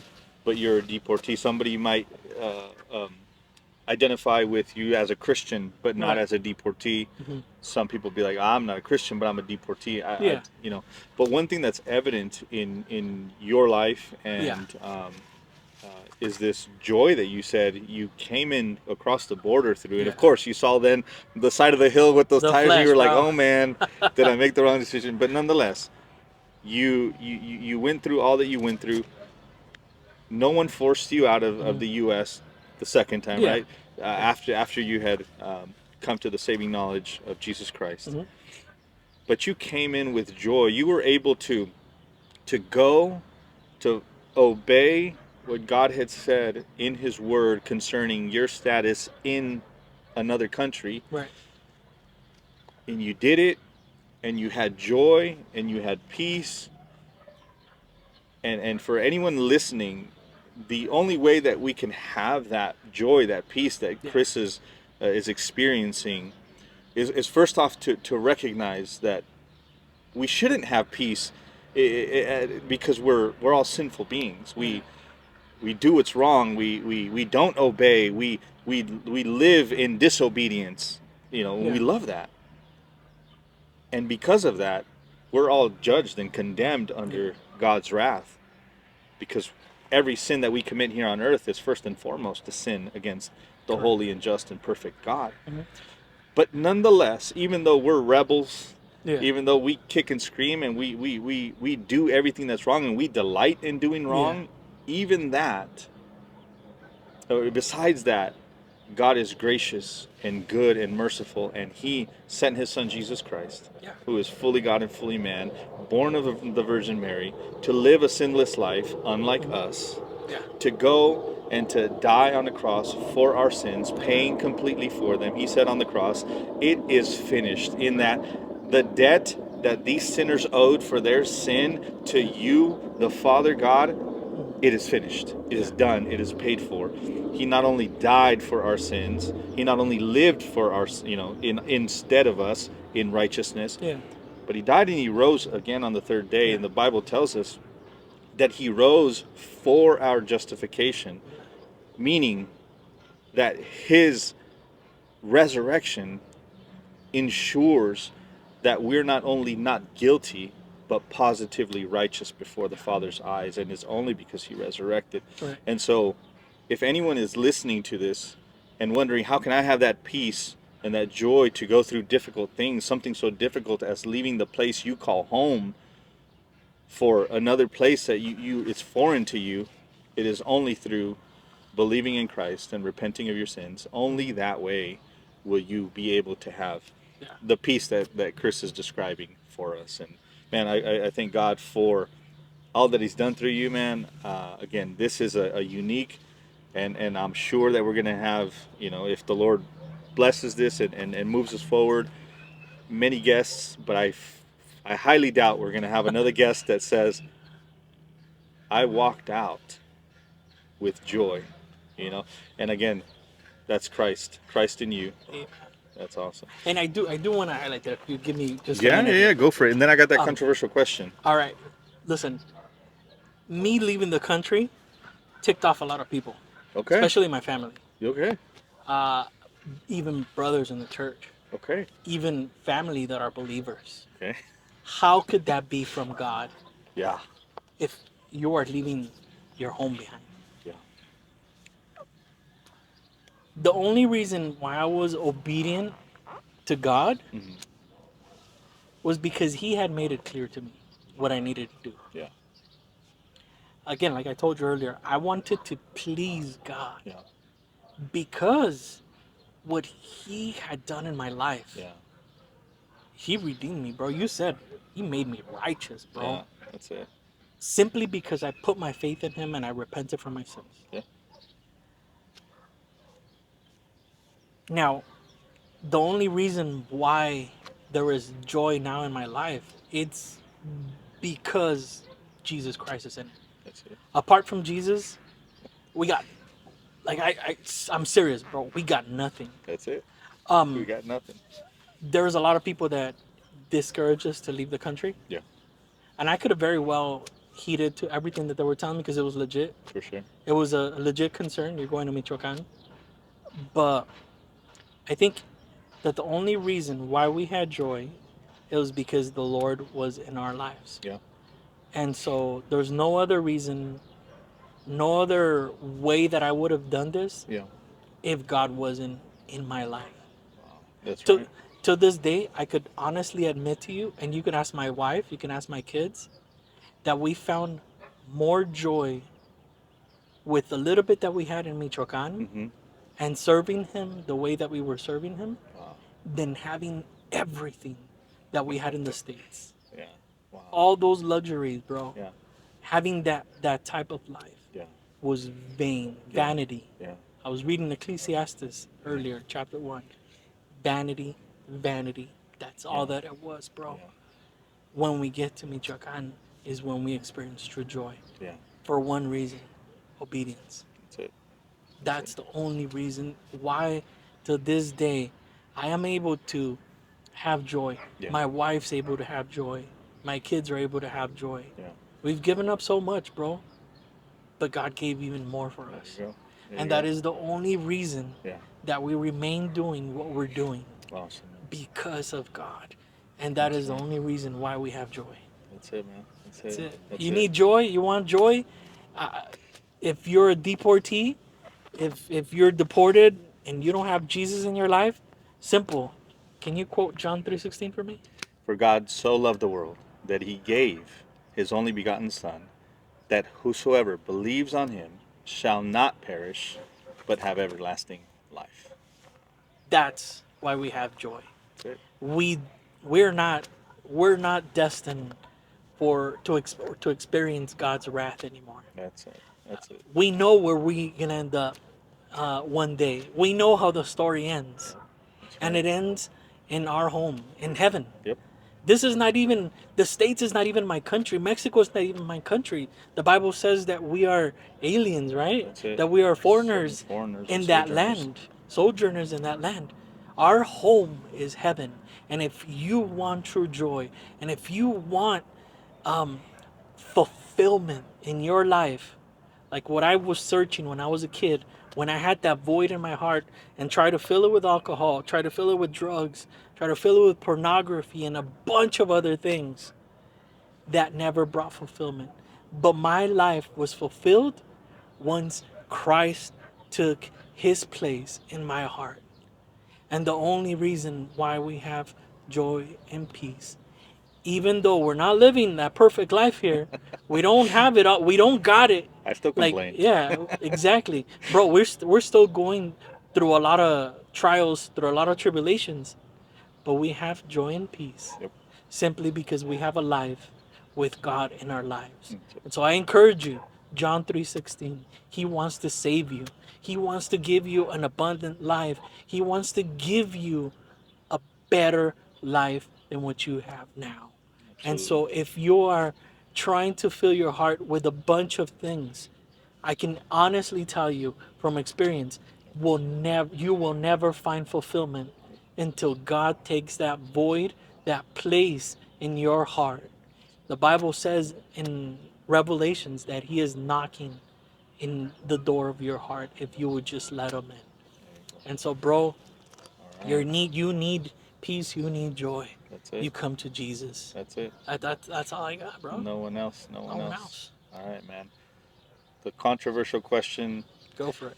depending on how you answer, Yeah. you might get canceled. All right. What is better, What is better? tacos or hamburgers? Oh man. The fact that you have to think about it already upset a bunch of people. That's a tough one, bro. Cause you know what? I love In-N-Out. Dude. Dude, I love a good charbroiled burger, you know what I mean? But man, you know what? Some tacos de arrachera. I can't decide, bro. All right, dude. I So can't we're decide. gonna leave it undecided then. But So I would tell you, so either everyone's Yeah. gonna cancel you or no one's gonna cancel you because you didn't answer. I'm neutral. There- I'm neutral, bro, because There you go. Tijuana's got the bombest tacos in all of Mexico. Yeah, I've been in they're good, Michoacan. man. They're not as good as Tijuana. Yeah. I've been to Mexico City. They're not as good as Tijuana. I've been to Merida. They got nothing like it, bro. Okay. Tijuana All right. has the best spot for All tacos. right, then I need to stop complaining so much You and, do, and bro. at least grab that. All right, Chris. Well, thanks again for sitting down with me. Thank you, bro. This is a long conversation, but I think it'll be edifying. It'll be good. It'll be good for people to hear. So Oh, glory to God, bro. thank you, man. Appreciate You're you. welcome, man. Thank you, man.